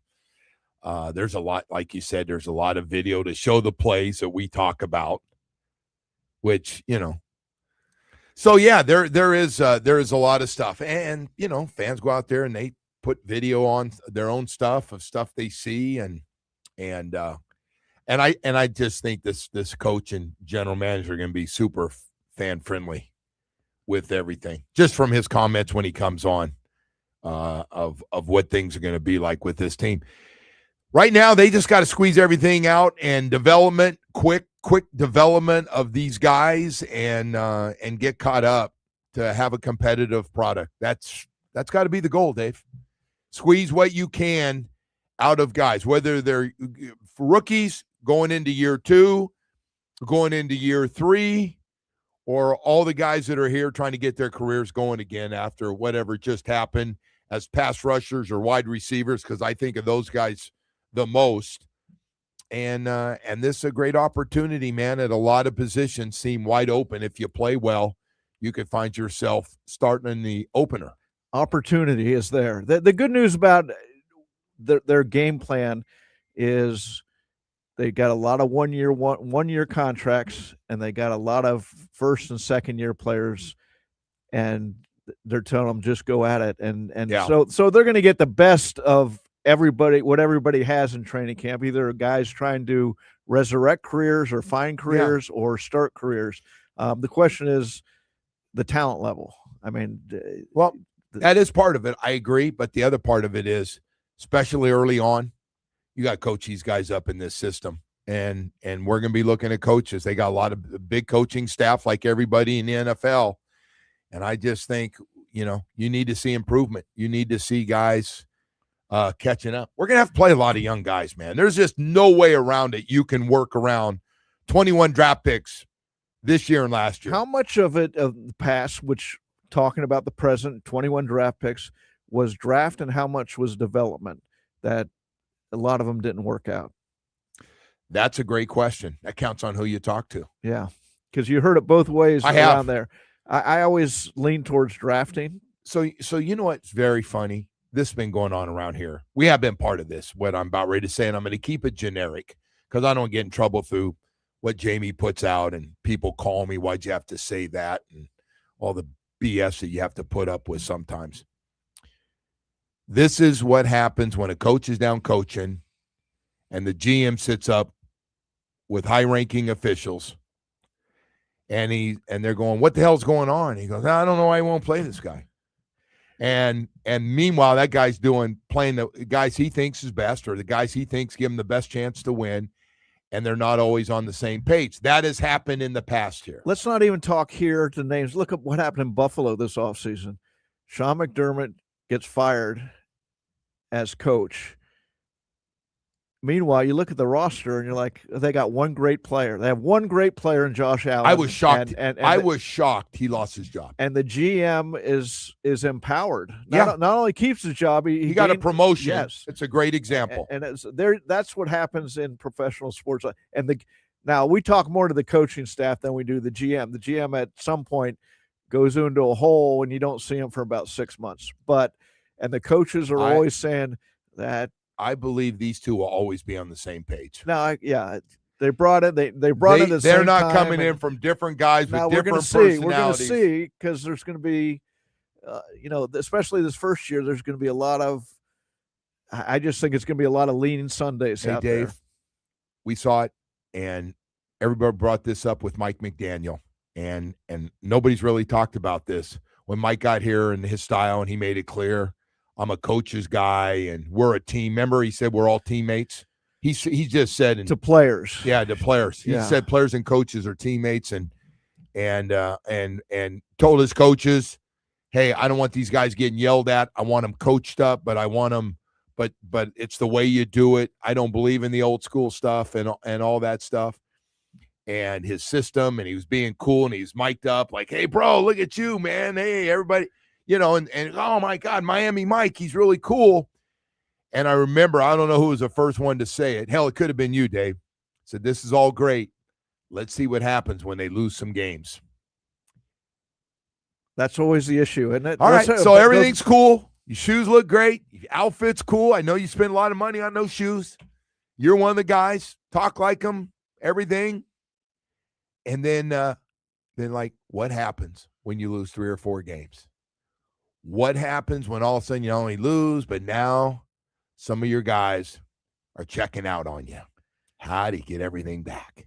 His jokes were always funnier when he was winning, wasn't he? As soon as, like this last year, now he's rambling in press conferences and all. And the first year, that's kind of neat. He's making jokes and he's lighthearted. He's different.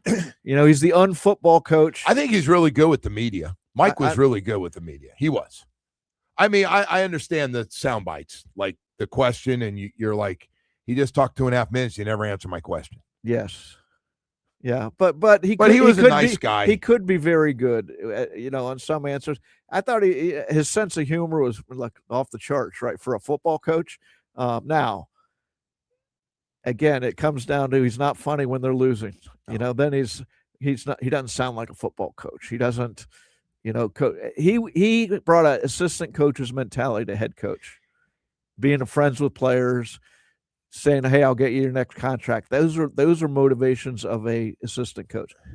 So that's always the trouble. Now, Jeff Hafley's a first-time head coach, and that's one of the issues. Joe Philbin, Adam Gase, Brian Flores, Mike McDaniel, all first-time head coaches. But I don't think that's an issue in that you just have to get the right guy. So is Kyle Shanahan, Sean McVay, Mike McDonald. You can argue that both ways. It comes down to, is he the right guy? And I will tell you, the more talent they get, the better they're going to look as coaches. Yeah. Ask Mario Cristobal. He'll be the first to tell you. We all look a lot better as coaches when you have really good players. Hey, I'll tell you what, here, before we get into this 8 o'clock hour, I want to tell you about Super Sure. When you sign your insurance policy, for some brokers, that's the finish line. Handshake, commission, done. Then you may not hear from them again until it's time for that renewal, and then they're back. Your business runs all year, and so do the gaps and the risks. That's why I'm introducing Super Sure. If your company has more than 25 employees, whether you're the owner, CFO, or HR manager, it can be too complex to just buy a policy online. Super Sure is a super agency built for you, licensed in every state for your business insurance and employee benefits, all with year-round support for you and your team.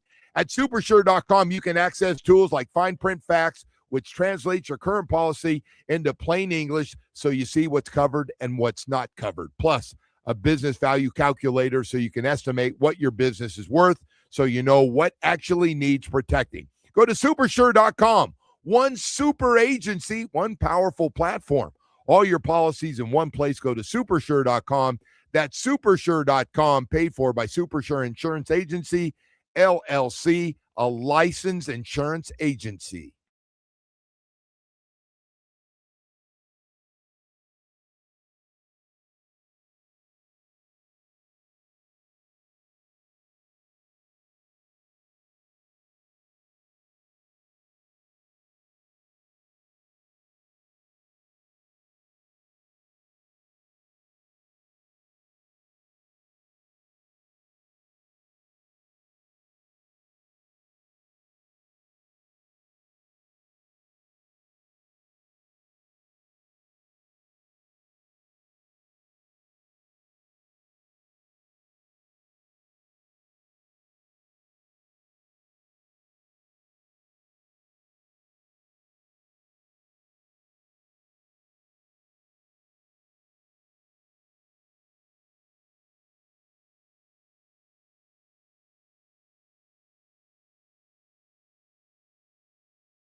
Crowder and Solana. South Florida sports lives here. Powered by Anajar and Levine Accident Attorneys. Call 1-800-747-FREE. That's 1-800-747-3733. In Miami, at a Domino's game, you'll always find your Abuelito. And whenever you want a low price, you'll save with your Pricito. Save now with your Pricito at Doral Kia. Kyle Stowers and Jacob Marcy hit solo home runs apiece, but it wasn't enough as the Marlins fell to the Mets 4-2. They play again tonight 7-10 with Jansen Junk getting the start for the Fish. Jeff Hapley says the Dolphins do not see this as a rebuilding year. Rather, they're here to win. Camp continues today. Inter Miami, they officially introduced Brazilian midfielder Casemiro yesterday at New Stadium. He says Messi is the god of football, and he joined the team to help him win more trophies. The Heat continue to pursue the likes of Klay Thompson and Zach LaVine on the NBA buyout market. This weather report is brought to you by Tornado Roofing and Contracting. Protect your home before the storm. Get your free roofing estimate, 954-968-8155. It's going to be hot around 90 with a chance of rain in the afternoon. I am Dan Day. Now back to the Joe Rose Show on 104.3 FM WQAM.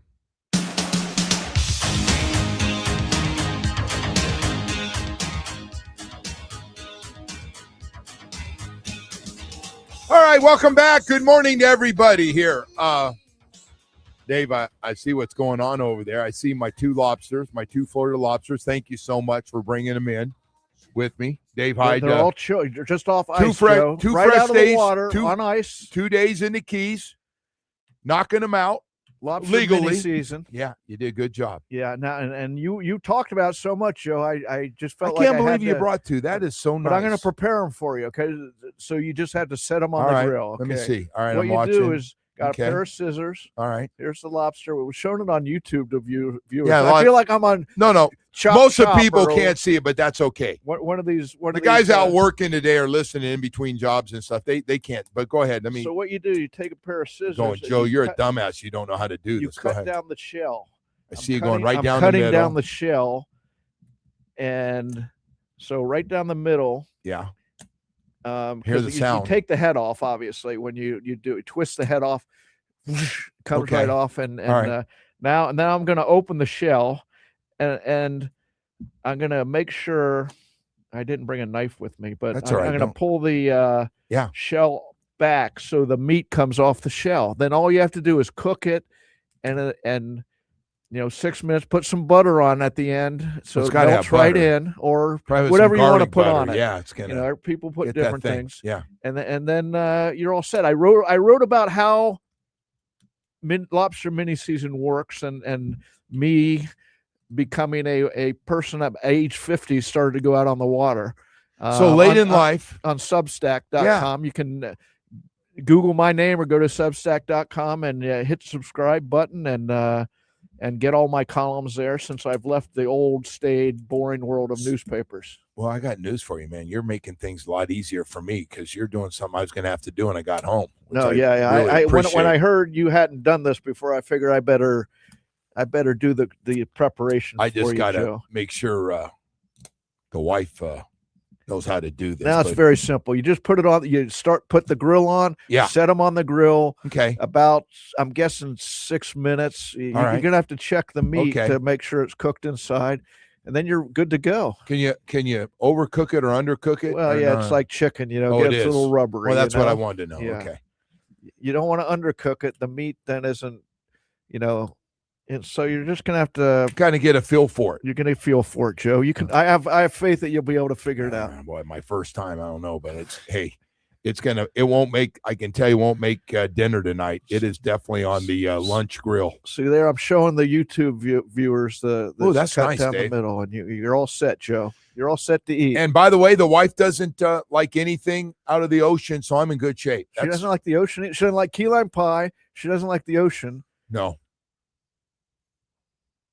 Does she know has she ever had fresh Florida lobster? Lived her first 6 years of her life in San Salvador and doesn't like these were live, and the people over there must be really upset with her. The rest of the family, if they knew this, these were living in the ocean yesterday, and now they can't get much fresher. No, geez, the effort for you to.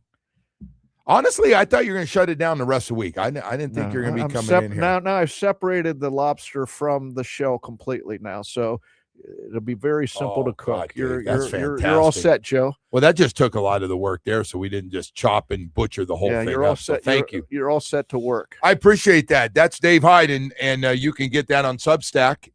What are you going with next after this? I got to figure it out. I've been mini season it this week, so it'll be a football, something on football.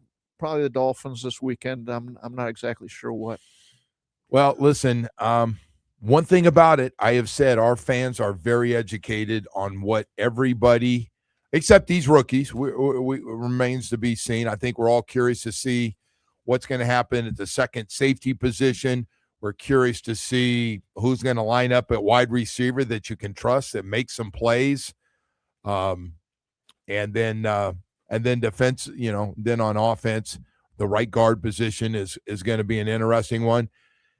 I'm curious about pass rushers. And by the way, the pass rushers of a bunch of them have gotten off to a nice little start, and they had their moments. And now we'll see. I'm not reading. You know what, Dave? I'm doing this because people want to know, but I'm just going to tell you, I'm not reading into too much after 2 days. I'm just not. I'm not doing who's hot and who's not. Who's trending. Stock down. I'm not doing that. I'm not doing that because it's 2 days without pads.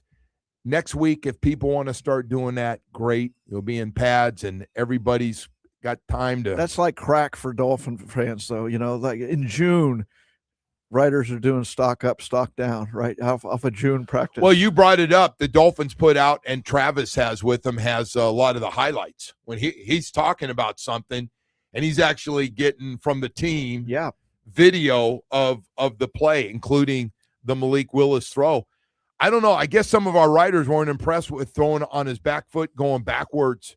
And I said, some of the guys were saying, I don't know if he would have thrown that. Well, of course he'd throw that. Why would you not? You're not throwing it down the middle of the field where a whole bunch of guys have a chance to get it. It's either going to be out of bounds or you're dropping it where only your receiver can get it. It was a great throw. It was a fun going backwards to have that kind of arm strength. It was like, to me, it was kind of like, wow, that was impressive. One of the things I think you're going to have to get used to, and because I've looked at Malik Willis's games from Green Bay, is creating plays out of nothing. Or when the original play breaks down and it's not there, that's almost his specialty of, okay, I'll make out of chaos, I'll make something happen. And we're not used to that here. Yeah. Well, listen, so, I didn't think Malik was bad yesterday. Whatever the numbers were, and I know there were some interceptions and some bounced off some receivers and were tipped in the air, and some were just bad throws and overthrows down the middle and all those things that happened to all the quarterbacks. But listen, man, the way this thing is set up, you got the right quarterback. And it's not a shot at the rest of the guys. It's just that Malik, to me, clearly is the best guy you have. Clearly, after 2 days. Well, he better be, right? I mean, they gave him a nice contract. No, he got it for a reason, is my point, though. Yeah. When you look at. By the way, Quinn Ewers hasn't been off to a great start, and I don't want to get into that because, it's not.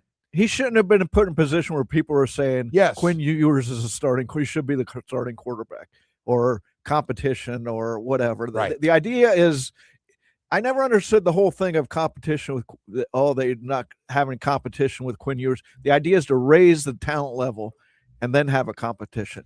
If Malik Willis raised the talent level beyond what Quinn Ewers has shown. And so if Quinn Ewers can get up there, great for him, but he's got to show something. Yeah. There's no way Malik Willis isn't the starter this year. And when you if you've looked at the games from Green Bay, you see why he's a starter. You see the plays he is capable of making. And then the other part of this, if Quinn Ewers is, and I'm guessing he's going to be the second, I think he is the second quarterback and is going to be the second quarterback on this team. Hey, man, there is a chance he can get some playing time this year. There's a chance. I don't know. You're asking a guy that's never played a full schedule to play, 17 games. And he's going to run. And he's going to get frustrated and take off and run. And you know what? All those competitive guys have one thing in common. They got a little Josh Allen in them sometimes. When you get frustrated and you're mad about the way the game's going, and now you decide you want to take somebody on. Or you slide late and you get hurt. I hope that doesn't happen. But and you said it right. They're a little Josh Allen. Josh Allen is 6'5", 240. Malik Willis isn't. All those guys trying to run. A thick guy, though. He's not small. He's not small. But to your point, can he play 17 games? And, that's something that's one of the unknowns out there. Right. So. Yeah, I just, and again, everybody's got, and it's their jobs to write every day and give you updates on, on splash plays, on guys, especially guys we talk about a lot, how they're doing, or young guys who's making plays, some of the draft picks, because this draft is very, very important. And if Jacob Rodriguez causes a forced fumble, Chris Johnson makes another play, and he's off to a great start as a cornerback here. Michael Taff at safeties, making plays, not lining up with the ones, but making plays, and Chop blowing things up a little bit. It's great to see. By the way, Chop's on the different side this year. Last year, Chop played, as much as I can remember, only on the left side, played against the right tackle. This year, he's going against Patrick Paul, who's the left tackle, and he is now the right defensive end. So he's been playing on that side. And I guess they're going to move him around a little bit. So, and it's sort of like Chris Johnson, evidently reading. Again, I haven't been out there, but reading, he's getting a lot of work all over the secondary. Yeah, they're playing him all cornerback, over. Inside, outside. Which means they think he can handle it. And, I'm curious to see who the first three, and who probably should say who's going to be healthy to be the first three when we get ready to travel to Las Vegas to take on the Raiders. Who's it going to be at the top three guys? And we got a couple of guys that have been injury prone. Juju Brents and Austin Jackson have been injured a lot in their careers. Can they stay healthy? And can they? Guys are going to get hurt. Do they have enough there where Chris Johnson doesn't have to play outside? Will they have two, or is he going to be the best outside guy to the point that they have to leave him out there? It's going to be, there's a lot of things that just have to play out. I know one thing, that in this 11-on-11, the defense seems to be way ahead of the offense right now. And yesterday was. Is that good news, or is it? Yeah, I think it's typical normal. news. Yeah, it's normal. Is it? It's normal. But I guess, is it good news in that this is a team that doesn't have a proven edge rusher, doesn't have a proven cornerback. In fact, the whole secondary is unproven. So in a way, it's okay. It's normal. That's good news. Well, let me ask you this. How many true number one pass rushers, number one wide receiver, a number one lockdown cover corner, when you start looking, like a lot of teams have that. And a lot of teams traded for that. A lot of teams just gave more big money to a couple of corners. They're getting paid right now as we speak. And we're trying to figure out if we have what we have. Do we have a number one? Do we have a number one corner that we can put on somebody and go, you're not going to be in this game? No. And they won't, even if, unless Chris Johnson is just out of this world surprise. Those guys that start as rookies, they go in the top 5 of the draft. Yeah. Something like that. Look at the teams that do, or they're the best teams, though. Seattle, they just made Witherspoon the highest paid cornerback in the league. Some teams have. Look at the Rams. They just traded for McDuffie, and they have loaded on both sides. But look at the Texans. Look at the Texans. They got a shutdown corner who's one of the 2 or 3 best, and they got 2 pass rushers. They got guys on each side. You better watch both sides when you drop back, because they can get after you. Look at the Rams. As you just said, the Rams have just loaded this thing up with maybe another toy coming here.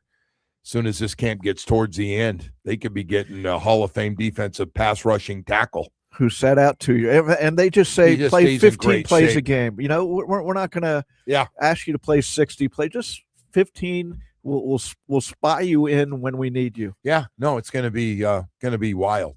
Anyway, we've got a lot of news, including the Marlins and the Mets. Marlins end up tying it up at 2-2 on a couple of solo home runs, but couldn't hold on last night. End up losing 4-2 after a 1-hour rain delay. So now here we are, gang. 55-55, 52 games left. And the trade deadline is Monday at 6 o'clock. When we come back, we'll talk a little bit about some of the names that are being thrown out, even though the owner said we don't plan on getting rid of anybody. And maybe, what didn't he say? We're not planning on getting rid of anybody? Yeah, they told Craig Mish last Thursday. I don't know what day it was. Tuesday, maybe. Towards the end of that losing streak. During the pregame show, we're not going to trade. We're not going to be sellers or buyers, which really makes sense. I understand. A lot of people in the league don't believe that. You think they're selling? Liam Hicks' name's all over everything now. Boy, their offense is already in trouble now. Liam Hicks hasn't been. He started off crazy. They get rid of Otto Lopez. They are not going to get rid of Otto Lopez. That'd be the dumbest thing I've ever seen. And I know the guy that's running things is supposed to be a really smart guy. By the way, you know the best story in baseball once again is Tampa Bay. I think Tampa Bay's 20 games over 500. Tampa Bay's got the best record in the American League. How does that happen? Well, all these teams spending all this money, Tampa Bay. And that guy's been gone for a couple years. Yeah. They have somebody up there who still knows what they're doing. All right, hey, let's talk about Baptist Health South Florida for just a second here this morning, man. Sports-related injuries, man. You know how this thing works. You're competitive. Sooner or later, you get injured. Way to ruin it for everybody. Everybody's doing, man, I'm staying active. I love competing on tennis or, I'm still playing baseball and football and all these sports. And you know how this works. Sooner or later, you get injured. Sure, it's nice to have one of the top sports medicine programs in the country right here in our backyard. Baptist Health, South Florida. Oh, I tell you what, this sports medicine program, how do you become a top program where people talk about you as being one of the tops in the country, where people from all over the country come here to see your doctors? Well, you go out and you hire the best specialists for the knee, anything with the knee, shoulder, foot and ankle specialist, hand specialist, back, hip, and knee replacement, Achilles. They've seen it all, and they know how to fix it. This is what they do with great experience, great success, ready to make sure you have a great experience yourself. Where do the pros go? Enter Miami, the Heat, the Panthers, the Miami Dolphins, FIU, FAU. All of our sporting events that come down here, all call the doctors at Baptist Health South Florida. It's an all-star lineup of doctors ready to make sure you have a great experience. And you also have to have convenient locations like Doctors Hospital in Coral Gables, maybe Hard Rock Stadium next to the training facility of the Miami Dolphins, or 595 in Pine Island in Plantation. Visit baptisthealth.net/ortho. One goal every day about getting you back out playing the sports you love the most.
practicing and private only, media only until Sunday. Actually, tomorrow everybody's off, and then Sunday fans are more than welcome to show up and check out the team, bring out the kids, and enjoy yourself a little bit. Hopefully, get to see a good practice and see Malik Willis, a lot of you for the first time, and along with a lot of the other players as well. So we'll have that going on. And then the Miami Hurricanes have their media day Monday, and then Tuesday we'll be out there live in the morning. We'll have the coach on, and hopefully the president of the university on, because there's a lot of news, a lot of things shaking right now in college football. I see Big Ten and SEC going, still not good enough. What you guys are trying to do, we're not happy. It's not enough. It's not enough. And they're going to and they have to kiss their ass. Congress is involved, and it's like, oh yeah, oh my God, what a train wreck, right? And it's all about money. You know, the two most powerful guys in college sports by far, not even close. Commissioner of the Big Ten and commissioner of the SEC. That's it. They're the two strongest guys. How's this going to play out? Well, first thing that's going to happen, that $21 million is going to, what I see, the other number was like $49 million now. It's a little different between, they want them to spend. But here's the problem. It's not going to stop there, because if you got a really good player and he's going to get commercials and they're making good money doing stuff and working for these companies and doing stuff, especially where college football is huge. So these guys are going to be able to make a lot of extra money too. So it's not really 49 total for everybody. It's not. Your good players are going to make a lot of extra money. I just don't know how they control that. And then again, they're trying to get in a situation where these lawyers can't beat the NCAA every friggin' time something happens. Good luck. Good luck on that one, right? So they're trying to come up with some basic things. It sounds like everybody's going, okay, it's better. But we heard both commissioners come out and say it's not good enough. We can't sign off on that yet. We need more. Well, what are they going to do? Go off on their own? I mean, they're threatening. They that. need. Yeah, I know they're threatening, and they're threatening. They're going to have 19 teams each, and I believe the Big Ten has 18 already. 18 right now. So the ACC's going, we don't like that. We're that's not good. That's not good for the Big 12 or ACC, because if this thing blows up, Miami wants the freedom to get out of this. I was going to say, if the Big Ten and SEC go off on their own, I'm sure they would love Miami. Look at Miami's put themselves into a nice position over the last few years where they're back on the national stage. So let me ask you, because I have my own opinion on this. Would you rather see Miami in the SEC or the Big Ten? Well, I definitely want them out. I want them out of the ACC. I want them in the Big Ten. I want them in the Big Ten. But I grew up in the Big Ten, and that's. I want the Big Ten too. I want that 19th spot. And if they add more, I want them to go there. What are you laughing about, Jamie? What's so funny about it? I think SEC is better. Not a better conference necessarily, but for Miami's purposes, like you'd be playing the Gators every year, you'd be playing Alabama. Like regionally, I think it makes more sense for them to be in the SEC. But don't forget, Jamie and I are SEC guys. So, like Dave is a Big Ten guy. I spend money in the SEC too. I always put a kid through Florida. The SEC is like Florida's territory, though. So the Miami would be staking their own identity by going to the Big Ten rather than sort of. I get what you're saying. You know what? Either of them would be good. Either of them's better than the ACC. Can you imagine a home schedule? Oh, it'd be great. There ain't gonna be no more trying to sell people on Virginia Tech and. You know what? I guess from that standpoint, I'm thinking attendance. SEC might be better because people, if they get an Indiana down here, for instance, even though Indiana's on top, not a good example, an Illinois and a Northwestern down here, not going to do it. Probably wouldn't sell as much as a Ole Miss or Auburn, something like that. So, you know what? I'll take either of them over the SEC. When I'm looking at the ACC schedule, I was like, I'm guessing if you asked fans, they're fans. And by the way, I'm not saying you had to go to school there. I'm just saying fans in general. I'm guessing most of them would want to go to the SEC.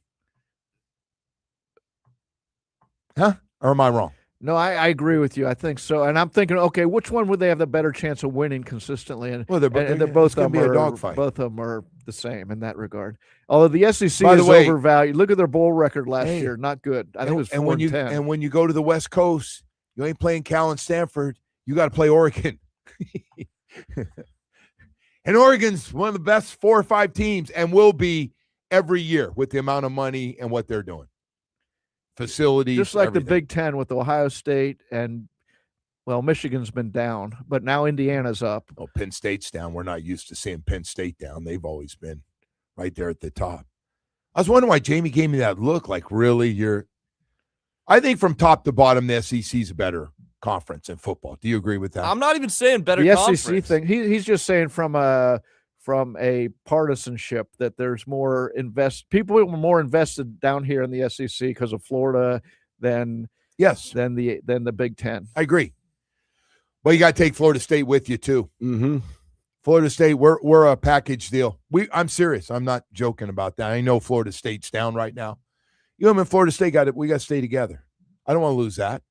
Can you imagine a schedule every year? Miami plays Florida State and the Gators every year. Be great. That's the way it should be. Yeah, SEC and Ohio State. I mean, all of a sudden, that schedule, you're like, there goes that 12-1 season every year. Hey man, that thing. I mean, you look at their schedule this year. There's really only one game. Look at both our teams. The Canes, they're going to be favorites right now in all but one game, and we don't know about that game, which is the Notre Dame game, because there's a lot of runway till we get there in November. Look at the Dolphins. I don't think they're going to be favored in any game. Not one. And start right from the opener. The Dolphins? The Raiders. Yeah. I agree. Will not be favored in one game. And if it is, it's Jets at home. Good point. But the Jets are they've invested, so we'll see. But they're not going to be awful. Now you might catch them on you're hoping to catch several teams on bad days, and you're on a good day. But this thing, if getting back to the SEC, ACC, because they're still barking about pulling away and doing their own deal. Okay, they have 40 teams. That's 40 teams, probably. Is that enough to say? That's a lot of power with the teams they're taking. Yeah, but right now it's 5 conferences, a Power 5, right? So they're not done at that point. And now where they're making their mistake is they'll say, we'll take a team, but you can't take money from our conference for 5 years. UM's going, really? Are you kidding? So you're saying for 5 years we can't collect the $70 million that you're getting from revenue from the TV, which also means you're not paying $40 million plus on NIL to players because you don't have that coming in. I would assume that's going to be the case. So you're going to be in a tough spot for 5 years if that's the deal. The fact that they're talking about, and they got Big Ten meetings going on, and they're having meetings about this thing they're trying to get done. They're trying to get it done real quickly. And the Big Ten president sitting up there in the top of the top floor at these meetings they're having right now saying, no, we don't like this. We're not aboard. SEC's not aboard. They're calling all the shots, and everybody else got to follow. Big 12 got to follow.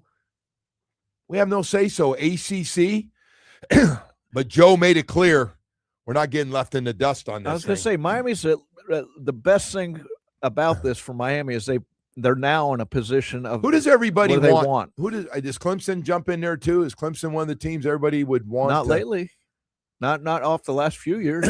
Well, depends on Florida State. Miami's TV ratings the last couple of years have been great, and they're a talk around the country again. So, is Dabo Swinney? Do you think they're pounding the table to get them in, or? Oh, Dabo, they've already barked that they want out of the ACC. No, but do you think if you're the Big Ten, you're saying we want Dabo Swinney and Clemson in? I think Clemson's an attractive school, yes. That's just me. I might be wrong. I got to tell you, I see the comments coming in. I see a little bit of everything. I see SEC is the move for the Canes. Bring FSU with you. I agree. FSU could have helped the package deal by being a little better. But I got to tell you, man, my guy Joe over there, who's got this thing flipped around, he's not getting left out, and he'll make it clear to everybody in the ACC. I'm sure he got a ton of calls after he made his comment here and letting all the fan base know that we are not getting left behind. We are attractive to every conference, every conference, and because of that, we will not get left behind. The question is, FSU's a disaster, but you want them. Aren't we a package deal or no? Or is there a man for himself? I'm asking. I from a fan's perspective, I hope it's a package deal. If I'm running Miami, I say, what's better for us? What can we do? If I can do one thing, honestly, I want Florida State, Miami to play each other every year. That would be great. I want that. That hasn't happened since last year, or Jimmy. Yeah, well, that's true. That's true. But on a regular basis, Mario said we are the champions of this. You're right, state. But that was a rarity, a scheduling. There was a period where it was happening every year. Yes. Until Florida chickened out. Remember that? I knew you were going to say that. The chicken gators. That's right.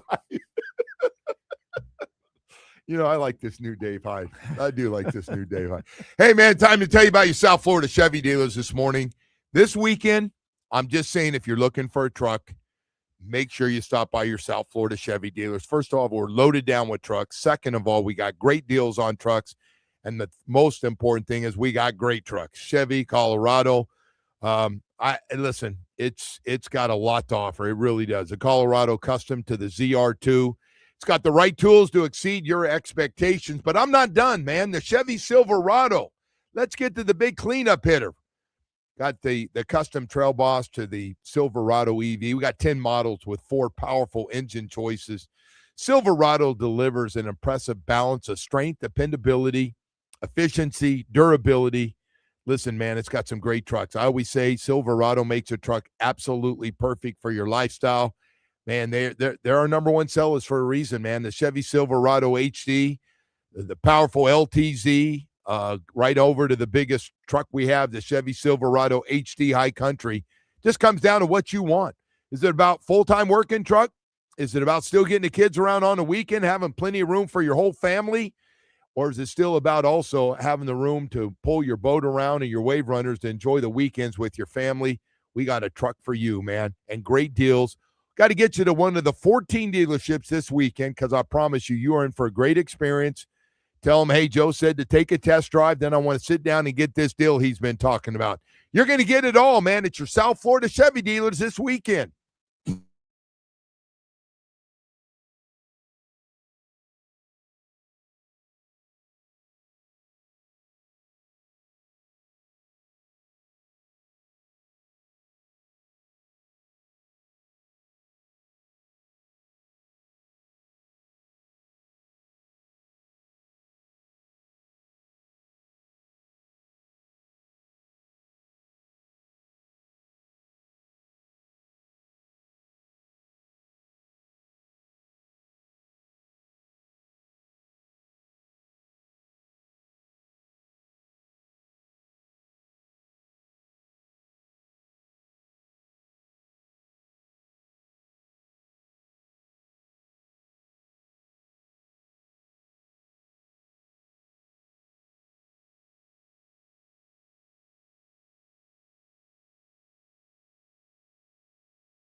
All right, welcome back, and good morning to everybody. Mike Florio from Pro Football Talk going to join us at around 9:20 this morning, and we'll talk to him. You know who's gotten off to a real rough start in the NFL? Sometimes things go smooth, and, Tampa Bay's had some drama. Got two guys, two of their best players upset, their quarterback and Vita Vea, their best defensive tackle and one of the best in the game. Both not happy with their contracts. You saw Mayfield's comments yesterday. But they're not number one. Number one, we'll talk to Mike about the 49ers, my team I grew up with. Oh, my God. They're a mess. I still, for the life of me, and I don't get into journalistic integrity because I have none. I truly don't. I'm the first. Well, you're not a journalist, Joe. No, and I'm not. Listen, I'm a fraud. My name's Joe Rose, and I'm a fraud. No, you're a talk show host. I'm a fraud. I'm a phony. Yeah, Joe, he said the exact opposite thing 3 years ago. I remember. I go, yeah, I did. I changed. Anyway, so I just can't figure out, Dave, and you have integrity, and most of people in your business do, but I can't figure out how Kyle Shanahan, who's in one of the largest cities, it's a big market. The San Francisco market is one of the largest. I don't know where it ranks. It's top 5 or 6 in the LA and Chicago and New York, but it's right up there. It's a lot, millions and millions of people, have every sport. And the 49ers are big stuff out there. How the hell can they go 11 days to sit on a story? Now, I read more about it last night that it was a 49er securities idea to not give this story out. But doesn't somebody go, screw you? Well, they don't have to give the story out. The question to me is, was there a police report on this? Because what we're finding out is the police report said he wasn't his fault. He wasn't at fault. And now Kyle Shanahan comes in his first press conference and he says, oh, yeah, it was my fault. I was reaching down for my phone. Yeah. And I hit this woman's car. It wasn't the girl's fault. It was mine because it was reported it was her fault. And so yeah, what's going on?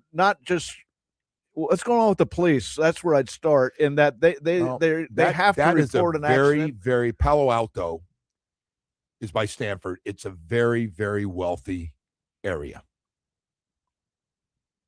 Just so you know, the whole area over there is a lot of money.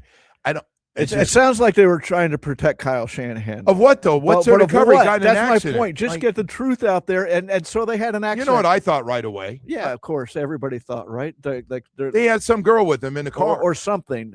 Or he was what? DUI or something. Alcohol they're or trying to hide. Okay. And that's good. And if they weren't, why? And then the other part of it was San Francisco, the 49ers put out a statement that he's, missed practice and all at like 12 o'clock. And at 12:01, ESPN is putting out reports, and 12:02 a full story, meaning, look, you can't write a full story in 2 minutes. That story had been written ahead of time, which means they were complicit in whatever is going on there. So Adam Schefter's been getting blasted, especially by a couple of guys, Mike Florio being one of them, has gone. But now I see a lot of other guys going after him too in the business, which he doesn't really care. He wins every day. Yeah, and he's good at what he does. But he's going to cover in the name of getting of getting stories and breaking stories. He needs all those guys on his side, so he's going to protect them. Right? We agree. Yeah, and a lot of these guys, how it works, they're PR agents they're the PR wing of agents. They're hooked, not Adam specifically, but they're hooked into with agents, and all the agents' clients sign contracts. They get the news, and so they're going to be nice to these guys. I'll bet you that Drew Rosenhaus, who's a friend of mine, goes to Adam Schefter first every time on contracts and stories. From an agent's perspective, why wouldn't you have an Adam Schefter or a every sport has a few. And of I them. think he also has coaches that are friends. And matter of fact, I see he's friends with Shanahan. I think maybe I did see Schefter was. Everybody likes Shanahan. But anyway, something wrong happened. Weird why wouldn't you say the coach had an accident? What are you trying to hide something, or are you just embarrassed that he was in an accident? I don't know. Something's not right there. And the question is, who was this woman in the accident, and does she have another side of the story to tell? All I know is if anybody has any problems with the police down here and there's a police report, we get it within 2 seconds. Not only that, we get guys' divorces, what they're going through, why they're getting divorced, and nothing sacred down here. But how it works in a newspaper, the news reporter who every day their job is to check the police log, the police account, and accident records. So that Kyle Shanahan's name would leap out at a news reporter, even if you're not a big sports fan. He's one of the best coaches in the NFL, the most popular sport. And Palo Alto, a big name. I mean, he's a big name. So, something isn't right there. But I still don't like it's an accident. Hey, we've had accidents where we've all big deal. We've been. It was my fault. I wasn't paying attention. The phone thing is real. How many times has your phone found that little crack between the friggin' where you're sitting in the middle there? Like they got to figure a way to block that damn thing. My keys get down there, and all right, the keys is a real problem going down there. Then you got to get in. You push the seat up, and you're grabbing my big fat hand in there, trying to find that thing, and it's terrible. All right, we've got 9 o'clock hour. But Dave, man, time is flying today, man. Flying. We haven't seen each other in a few days, Joe. We had a lot catching up to do. We did. Liam Hicks going to be here. Yes. I don't think especially look at their offense. When they lose, it's like they're always scoring Liam Hicks is kind of like he's not your catcher. They got a catcher, and he's not the guy. Liam Hicks, we're also every time I'm checking, it seemed like Liam Hicks questions a call and it's always wrong. Is that Liam? If you notice, every time Liam Hicks, on the square, you go, no, man, that was a strike, and they go, no, Liam, that was 6 inches outside. Every time. What are they going to get for Liam Hicks, though? Seriously, I don't know. What? I don't know. I think it makes sense to trade him, as much as it sucks to say that, because he's never going to be a catcher of the future here in Miami. No. With Joe Mack. By the way, the guy we thought was going to be the future is never going to be the future. He's still in the minor leagues. I mean, Joe Mack has emerged as the future catcher of the Miami Marlins. So with how well Hicks has played to kind of capitalize on his value now, I understand that thought process from the Marlins side of things. Selling high? Is that what you're saying? Selling high on Liam Hicks. Yeah. Well, listen, they've already had Craig come out and say that they're not making a move. Let's see if they stick with that with this 500 record right now. We got to go to break. 9 o'clock hour is coming up. Mike Florio will join us in about 20 minutes. If it's going down,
1-747-3733. In Miami at a Domino's game, you always find your abuelito. And whenever you want a low price, you save with your Pricito. Save now with your Pricito at Doral Kia. Kyle Stowers, Jacob Marcy went yard yesterday, 2 solo shots. Not enough. Marlins fell 4-2 to the Mets. They play again tonight, 7-10. Jansen Junk gets the start for the Fish. Miami Dolphins continue camp today. Canes football, they start camp on Tuesday. And reports are that Deebo Samuel's returned to the 49ers on a 1-year, $7 million deal. This weather report is brought to you by Tornado Roofing and Contracting. Protect your home before the next storm. Get your free roof and window estimate, 954-968-8155. Going to be around 92 degrees for a high today, and around 7 o'clock, it should be raining over most of South Florida. I am Dan Day. Now back to the Joe Rose Show here on 104.3 FM WQAM.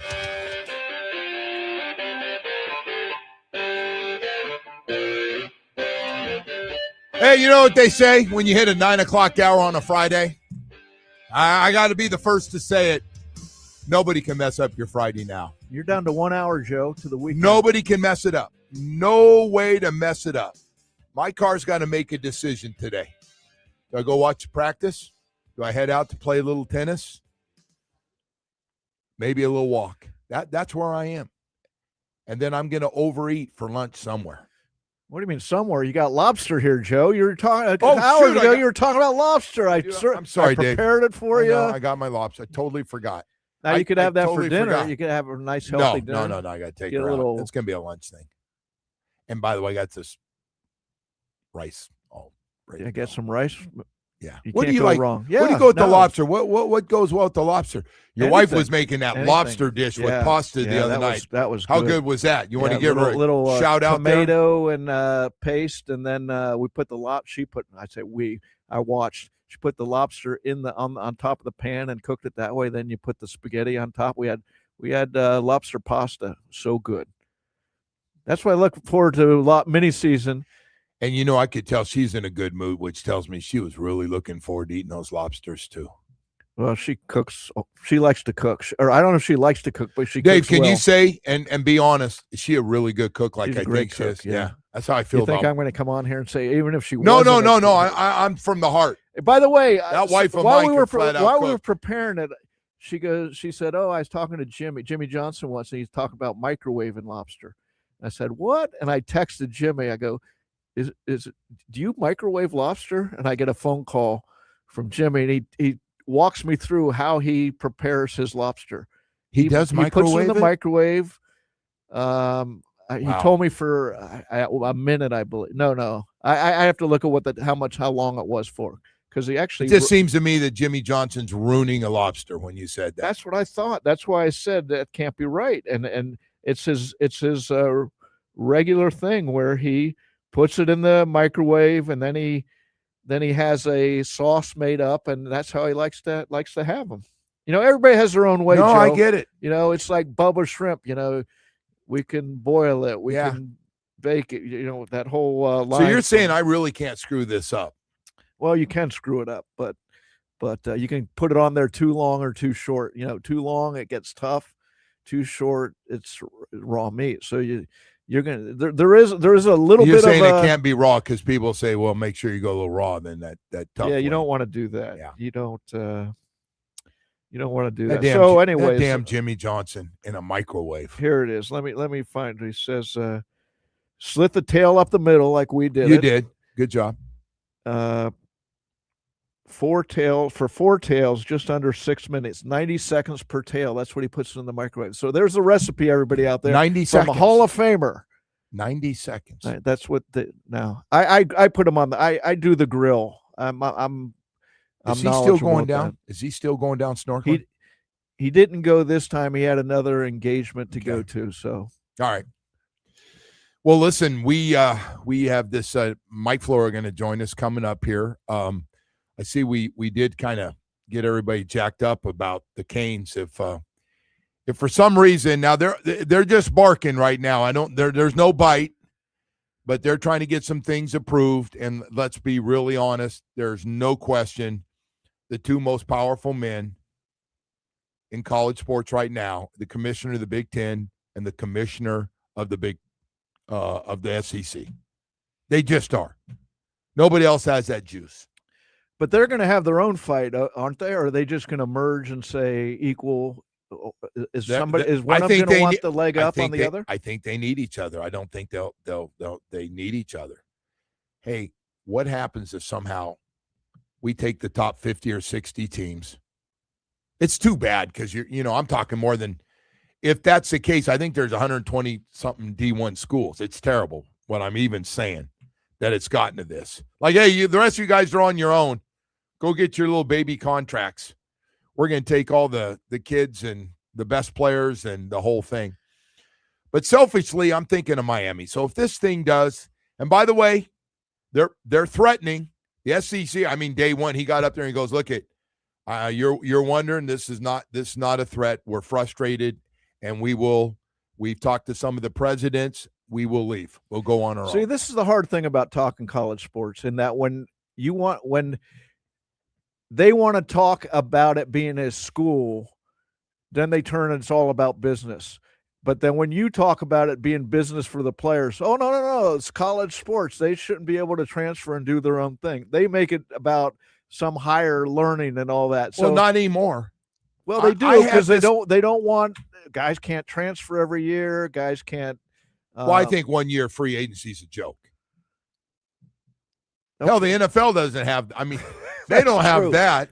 So, do you have contracts then? Do you have players in college sign contracts? I think you should. If you sign I don't disagree with deal, you, but that something has to be resolved. I don't think you should be allowed to transfer 4 year.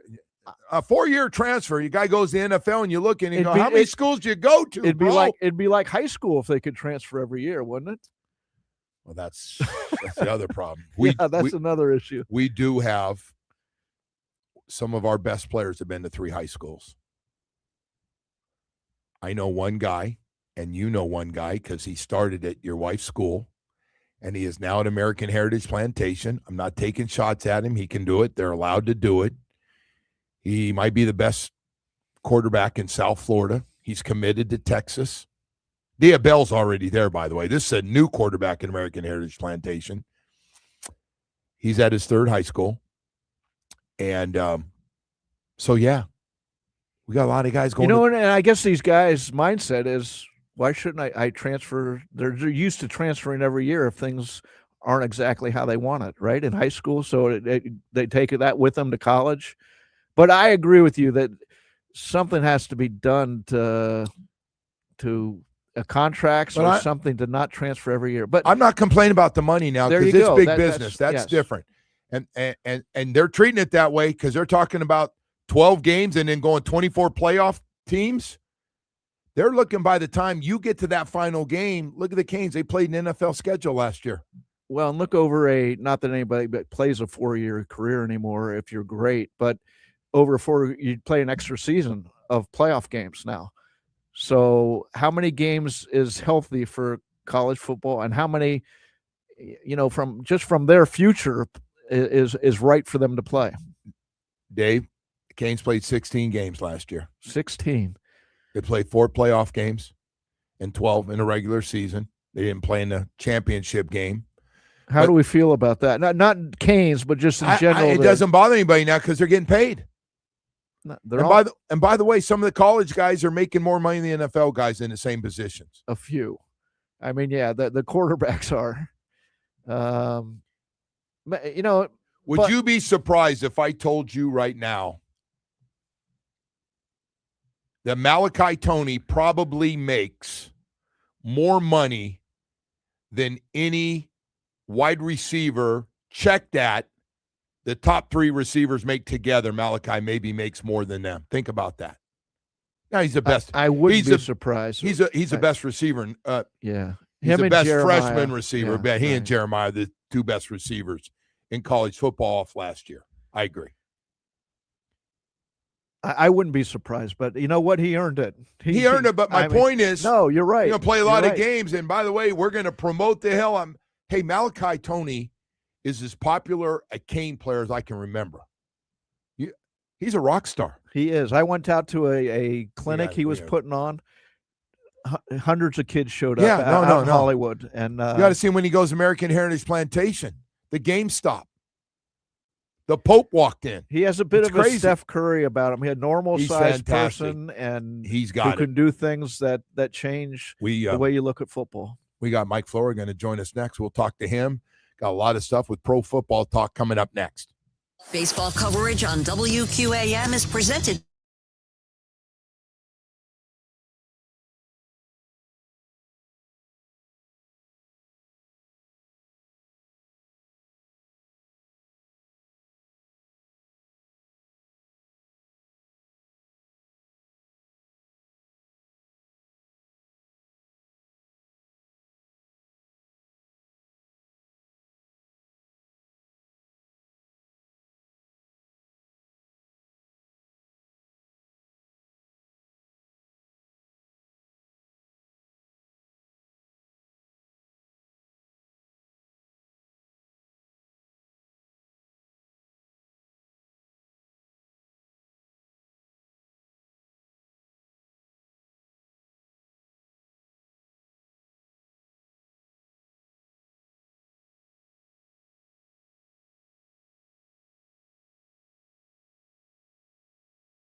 All right, welcome back here on a Friday. Great to have you with us, as he has for a long, long time.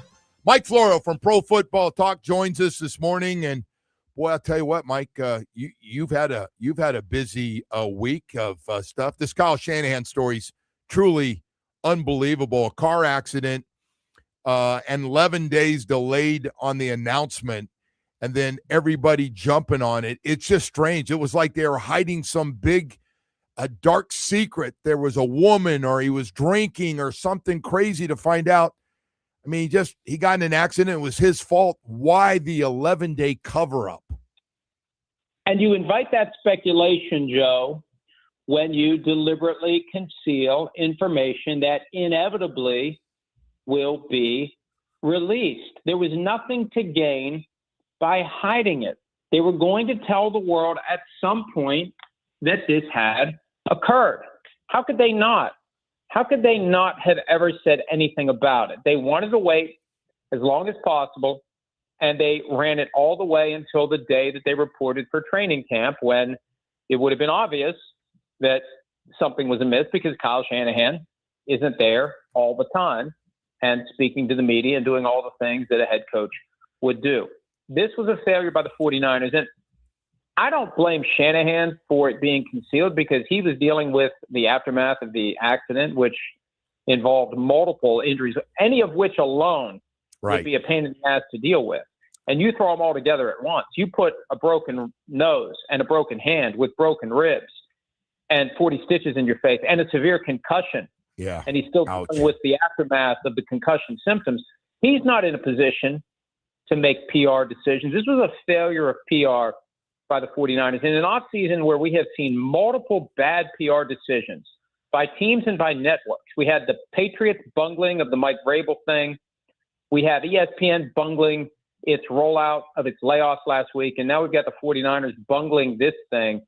And ESPN was in bed with the NFL, or not the NFL, but with the 49ers specifically, in coordinating this. The way that it all came out, noon Eastern last Saturday, the 49ers announced the accident. A minute later, Schefter tweets about it with some details about the injuries. A minute later, ESPN posts a long article that wasn't written in 2 minutes since the announcement by the 49ers.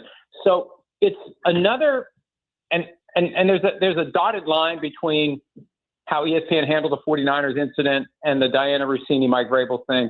It's just more of this underbelly of the kind of relationships that exist for the people who serve as the minute-by-minute, blow-by-blow, transaction-by-transaction insiders.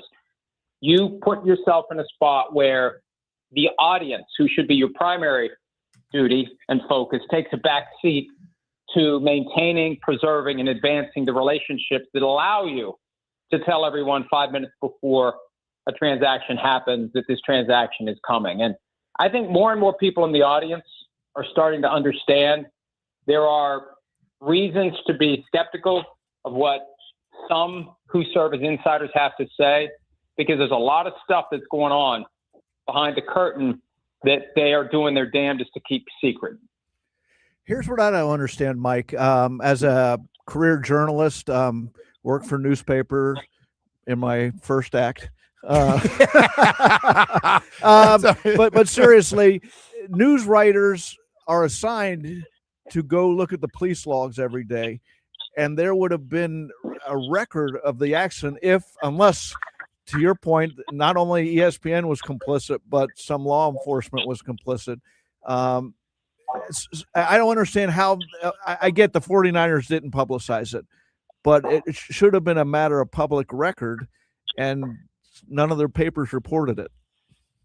Well, and that was the other prong of this that caught my attention from the get-go. It's one thing for ESPN to be orchestrating with the 49ers the rollout of the Kyle Shanahan accident information.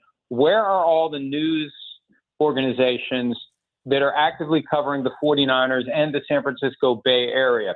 And as you said, every news outlet has somebody who's monitoring these public records for anything that may be of interest. And in the smaller towns, I don't know, I haven't seen a big city newspaper in so long. Hell, I haven't seen a newspaper. I used to love reading the newspaper. I haven't held a newspaper in my hand in so long.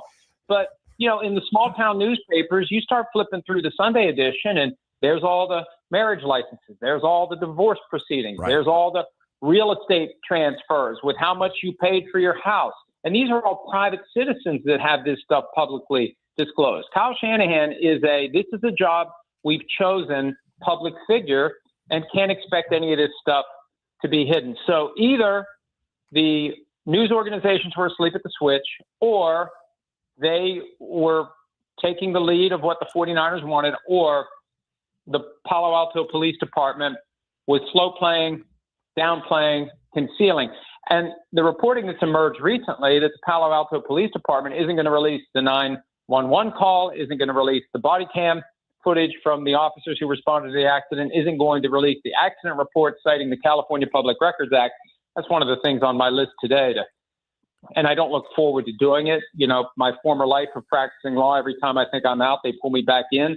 But I really don't want to do it, but I've got to break down the Public Records Act and see if it's a fair exemption. And I think some people, and it's probably not going to be Bay Area reporters, frankly, it's going to be others who press the Palo Alto Police Department, possibly challenge this decision to keep this information secret. And by doing it, what does it make us think? You're hiding something. Right.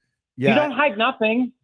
Hey, I've hidden something. What have you hidden? Nothing. We're having an Easter egg hunt today. I've hidden something. What have you hidden? Nothing. Yeah. It makes no sense. Right. It makes us all think they're hiding something. Yeah. One more on this, in that there obviously stories are shifting here, because the police said when the report was found that Kyle Shanahan wasn't at fault, and Kyle Shanahan's press conference says, no, I was at fault. I was reaching for my cell phone. So all of it adds up to what is going on here. And you're right. I think lawyers will be involved. Newspapers, lawyers will be involved in the Public Record Act. So I guess the thing is, San Jose Mercury, because I grew up out there, in San Francisco Chronicle, are huge papers. Like, what are these guys? They got full-time guys, more than one, that cover that team. Wouldn't they want to get that out to the people that care about Shanahan and want to know the truth? He's one of the best coaches in the NFL, the most popular sport we have in this country. Well, that's the thing. It's a matter of public interest, public curiosity. It would be true if it was the mayor of San Francisco. Any public figure in a given locality is going to be someone that people are interested in. You cannot expect people to show up for games, watch games on TV, follow everything, every nook and cranny of every transaction the 49ers make, and spend the whole offseason talking about how the 49ers are going to perform this year, and live and breathe football from week one through the end of the postseason, and hide certain things. You can't have it both ways. And that's the thing that is so strange to me. Yeah. So it does invite further scrutiny, and some of the stuff, and I respect that Shanahan came out and corrected the record, but I mean, wasn't the woman going to correct it at some point? Yeah, she was going to. Well, yeah, but I want to focus on exactly what Shanahan said. He said his phone fell from his lap and he was reaching down to get it. That means he was using his phone while he was driving. Don't text and drive. Don't text and drive. By the way, that state is very strict on texting. Why is it in your lap if you're not using it? If you're not using it, it doesn't need to be in your lap. And if you drop it and you're not planning to keep using it, you don't need to fish for it. Like, you know, if I'm driving and I'm holding something and it falls between, you know, that in those spots between the seat and the console, and oh God, and I mean, unless I need it right now, and I don't because I'm driving. Well, you know what you do when you get home? You push the seat all the way back and you dig down in there and you pull it. You don't have to. You don't need it right then. So it shows without him saying it. Yeah. He was actively using the phone, and he intended to keep using the phone. And that's the thing that was kind of lost. You know, the reporters lined up to say, oh, Kyle Shanahan's a stand-up guy for coming out and saying this. And I respect the fact that he said it as it relates to moving the fault from the other driver to him. But everything that comes out in this raises more questions that the people who are supposed to be covering this on a regular basis don't seem to care about asking. That's what's weird to me. And to the extent that any of the San Francisco Bay Area reporters are mad at me for pointing that out, direct some of that effort to chasing down some of these leads that are obvious still from the facts that we know. I got to tell you, of all markets, I am shocked living out there and going to school out there that this is I could see it maybe other places or a little college town that's crazy about their football team.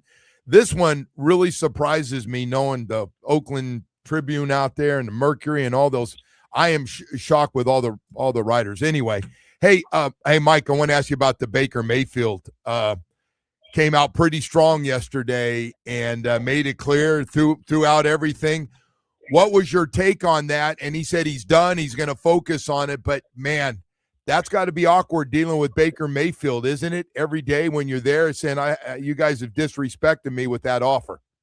Well, when mom and dad are fighting, it's always something awkward for the kids to witness. And by Baker Mayfield coming out as strong as he did, the fans are now in that position where, because it's one thing to say, all right, we didn't get a contract done. No deal's done. Let's focus on this season and we'll worry about everything after the season. Okay, fine. We can get behind that as fans, if you're Buccaneers fans.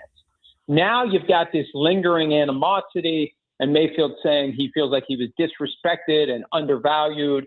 And there are different characterizations and subtle little things like Mayfield saying they only offered him a 2-year deal. Well, I'm told it was a 2-year extension, so it's a 3-year deal, which isn't a big deal, but it kind of is if he's trying to create the impression he was disrespected, because the fans hear 2-year deal. The people who don't follow this close are going to think, right, well, he's already got a 1-year deal. They're only offering 2. Yeah, they must be disrespecting him. And this is just unnecessary. And here's if he's looking for Trevor Lawrence, Brock Purdy, Jordan Love money, mid-50 millions, here's the reality. If he has the kind of year that would make someone else offer him that kind of money, because usually that money only goes to guys who were drafted and developed by that team. They have to pay that guy. He's part of the culture. We drafted him. We found him. We developed him into who he is. They're more likely to pay those guys that. To get a stranger to pay Baker Mayfield that kind of money, that means he's going to have the kind of year this year that'll cause the Buccaneers to apply the franchise tag. And unless he's just trying to blow this up to the point where the Buccaneers throw their hands in the air and say, we can't tag this guy next year, he doesn't want to be here, that's the only method to what seemed like madness yesterday. Yeah. Go ahead, Dave. Well, I'm just when you were saying that, I was thinking Tua got $50 million. So, raised. Yeah, but the coach jumped up and down. I know. I'm just curious. Guys, I'm sorry to interrupt, but I think this is an important point because from Mayfield's perspective, you can point to Tua, you can point to Trevor Lawrence, you can point to Brock Purdy, you can point to Trevor Lawrence, and you can say, hey, these deals are done. The market is the market. But the Buccaneers can say, well, those are stupid deals. Both sides are right. Do stupid deals. We're not going to do a stupid deal. And that's that. So the market is the market, but we choose not to participate in that market. Short term, meaning this year, this could all work out great for Tampa Bay. Baker Mayfield, you look at when he's, walk on in a couple of places, when his back's against the wall, he comes out and he plays really good. Bet on himself now. See what happens. Although they got him under contract with a franchise tag, if they want to stick it to him, right, Mike? They got his rights for a while. Well, they could tag him once at 48. They could tag him twice, and it would be a 20% bump over that, which gets it up into the mid to upper 50s. And then the third tag, it goes up 44%. So that becomes very, very expensive. But they could keep him around for a couple more years. The Cowboys played that game with Dak Prescott. But Prescott never came out the way that Mayfield came out. And, that's why it's possible Mayfield is just trying to blow this all up so they won't apply the franchise tag. So he can go to the open market. But I don't think he's going to find what he's looking for there unless he has the kind of year that would make the Buccaneers say, we don't care if you don't want us to apply the tag. We're going to apply it. I mean, at a minimum, they'd tag him and trade him. If he has the kind of year that's going to get someone out there to pay him mid-50 millions, then the Buccaneers aren't just going to walk away from that without compensation. Hey, Mike, one more thing before we go, and it's going back to our other professional league, and that's college football. The SEC and Big Ten are making a serious threat. The SEC, I know they're just barking right now. There's no biting. They're not happy with this. They claim even what they're throwing at them right now, and they're threatening to break away. You ever see that happening, and what would it look like if they take, say, 40 teams, not only the teams they have, but they recruit a couple more and go on their own? What are your thoughts on that potentially happening? Well, how different would it be week in and week out as we consume college football if the SEC and the Big Ten weren't part of the NCAA? We'd still turn on all the various channels on Saturday and all the games would be on. The thing that it would complicate is how we figure out a champion, because it would blow up the current playoff system. But how many years did we survive and thrive watching college football where the championship wasn't determined on the field? So do we go back to the days of the two polls? Remember, it was the UPI and AP poll back in the day. Do we go back to the days of the polls crowning the champion, and some years we're going to have a split champion? You know what? I mean, they complain about the chaos now. There's nothing more chaotic than having two national champions, and it didn't cause college football to implode. So this is just one of the ways that the chaos that was created by a system that for decades violated blatantly and brazenly the antitrust laws by refusing to let the players make a penny. It was a violation of antitrust laws. It was one after another. The system created this mess. The system created this chaos. And when you create the chaos, you may have chaotic outcomes to the effort to resolve it. So it looks like this Save College Sports Act isn't going to go anywhere, at least for now, and maybe forever. There's this brand new effort at Stanford to begin tiptoeing down the process of unionizing. Hell, if I'm the players, I'm not sure I want to unionize. I kind of like this chaos. We make more money in chaos. That's right. Yeah. But a nationwide union would be the best solution for the schools, even if it means having to bargain with the union on two-a-days, padded practices, beating the hell out of these guys with no time limits, and the coaches don't want to give that up. I think that's the main reason the union thing, to get any footing from the team side. It would give them the antitrust exemption they want, but it would take a lot of power away from the most powerful coaches at any level of the sport, the college football coaches. Well, I'll tell you what, Mike, you were strong. I was just wondering before I let you go, what was it like, the feedback, getting back to Shannon? I thought about you all week. I almost called you. I almost did. I don't know if radio guys that you've been dealing with actually call. I was actually going to call you to find out if you were getting heat from some of the writers out in the Bay Area. Joe, I will borrow one of my favorite quotes from the great Charles Barkley. As long as the checks show up on the 15th and the 30th of the month, I don't care. But thank you for thinking about calling me. Does that count? Should I thank you for something you thought about doing but didn't do? I'll thank you anyway. You're welcome. Mike, thank you, man. Appreciate you coming on. Thank you. See you guys. All right. Mike Florio from Pro Football Talk. When he says you're thinking about me, I think I might have used this one time. The Stan Van Gundy line, I'm talking to him. He goes, I'm thinking of jogging today. And Stan was a little heavy. And I said, you jog? He goes, no, I think about it. No, he had that going on. And then had the Belichick thing going on. And guy works with him, general manager, who's just got let go. That's a weird deal. We didn't get into that. But that was a strange one, too. Yeah, I forgot to. Michael Lombardi. He would have had Michael Lombardi. He would have had Michael. I know Michael real well. I mean, he used to come on with us every week. He's great in the media. Well, he's great for this business, but, man, he has made zero friends in that business. Called him the 33rd NFL team, right? That was their goal. It hasn't gone well for Belichick. No, and here we go, another year. How many years can he do this? Where I think, well, Michael may be done. But how long Belichick? I mean Belichick. Yeah, I'm talking Belichick. How many years can he do this feels like this could be it? How much North Carolina paying $10 million a year? It's a lot of money. It's a lot of money if you're an NFL coach. Hey, we're going to break here, Dave. We got more stuff to come back and talk about as we got a lot of stuff coming in this morning. We'll touch on some of that stuff. But first, I want to tell you about Chill Zone. President Melissa De Verona of Chill Zone Air Conditioning.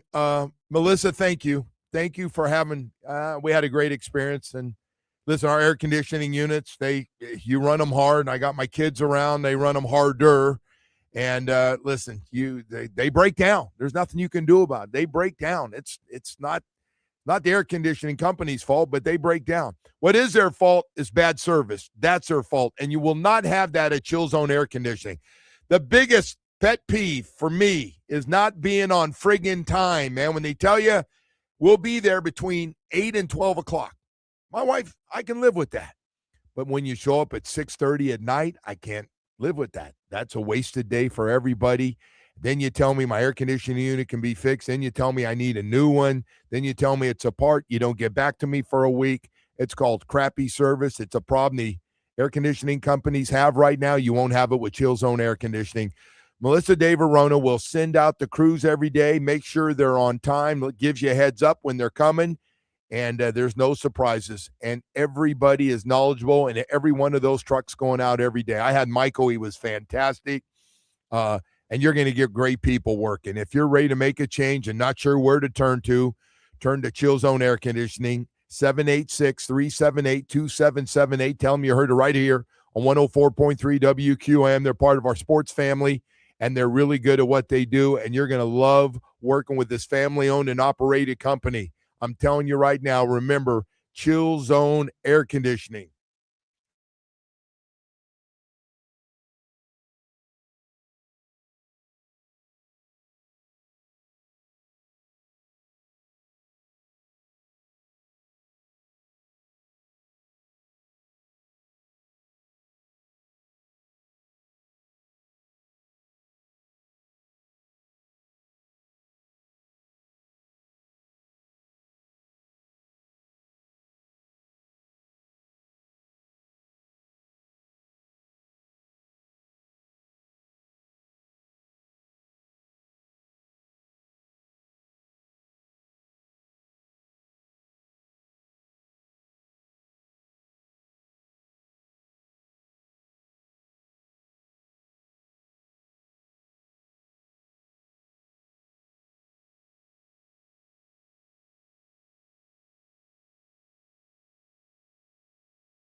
Whew, man, we got to just take a deep breath here, Dave Hyde.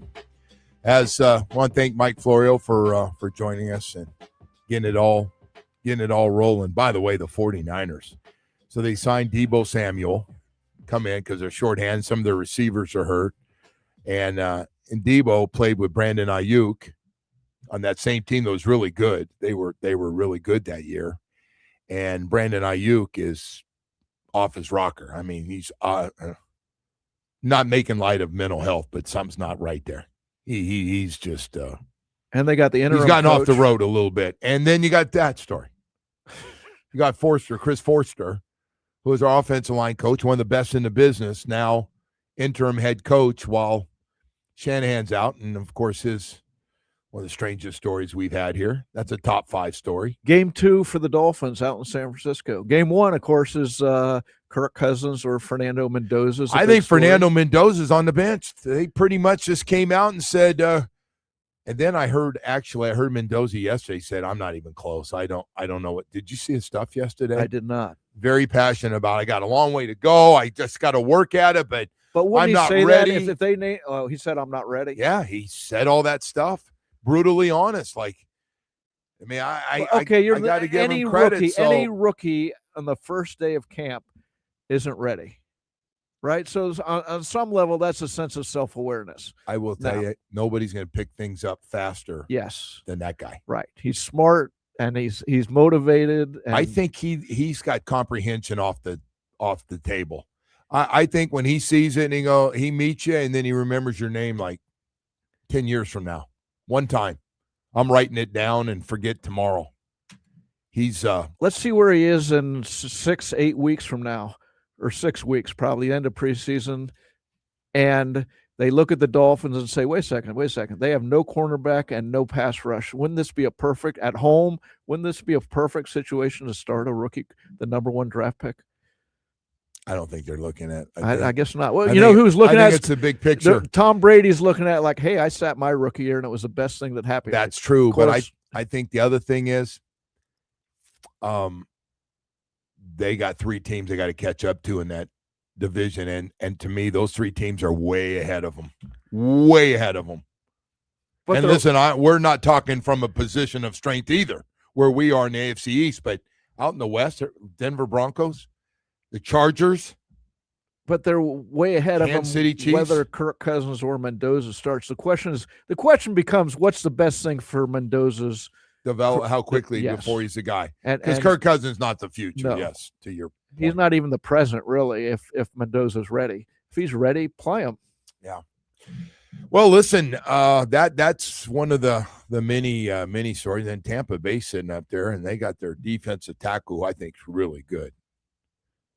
I don't know how much you pay him, but Vita Vea is really good, and he's saying, I want out. Of course, they might go, great, now go get back in we're not letting you go, because they're trying to win it right now, too. They're in that position, and Baker Mayfield looking to have a big season. Their defense looks like it's going to be lights out.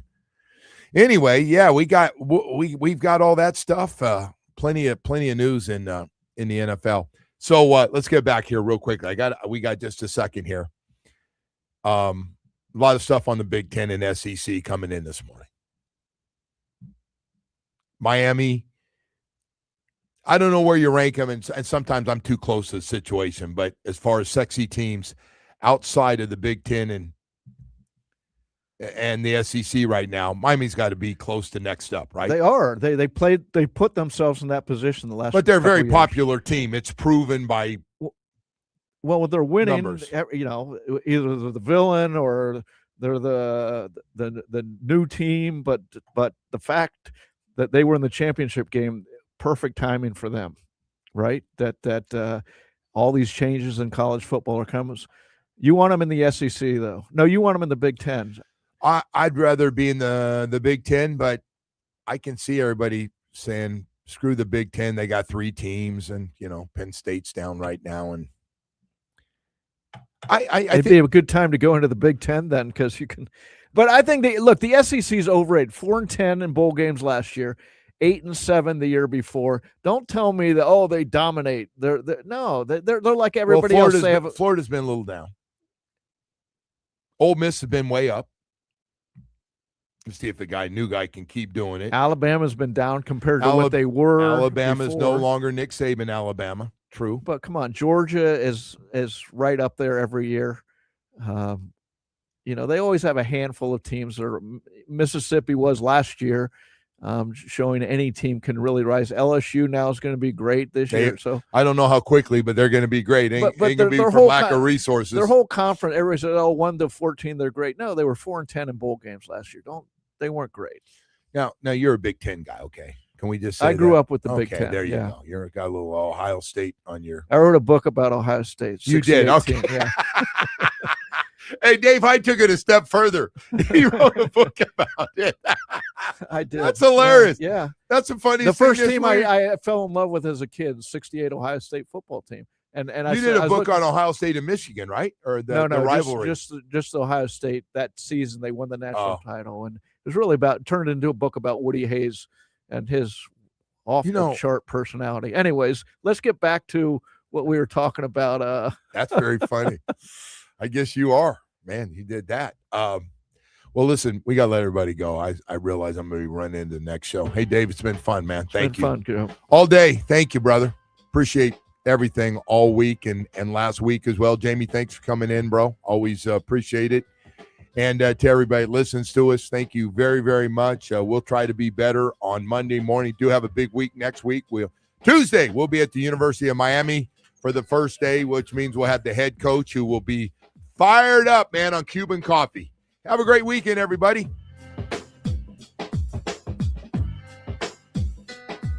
WK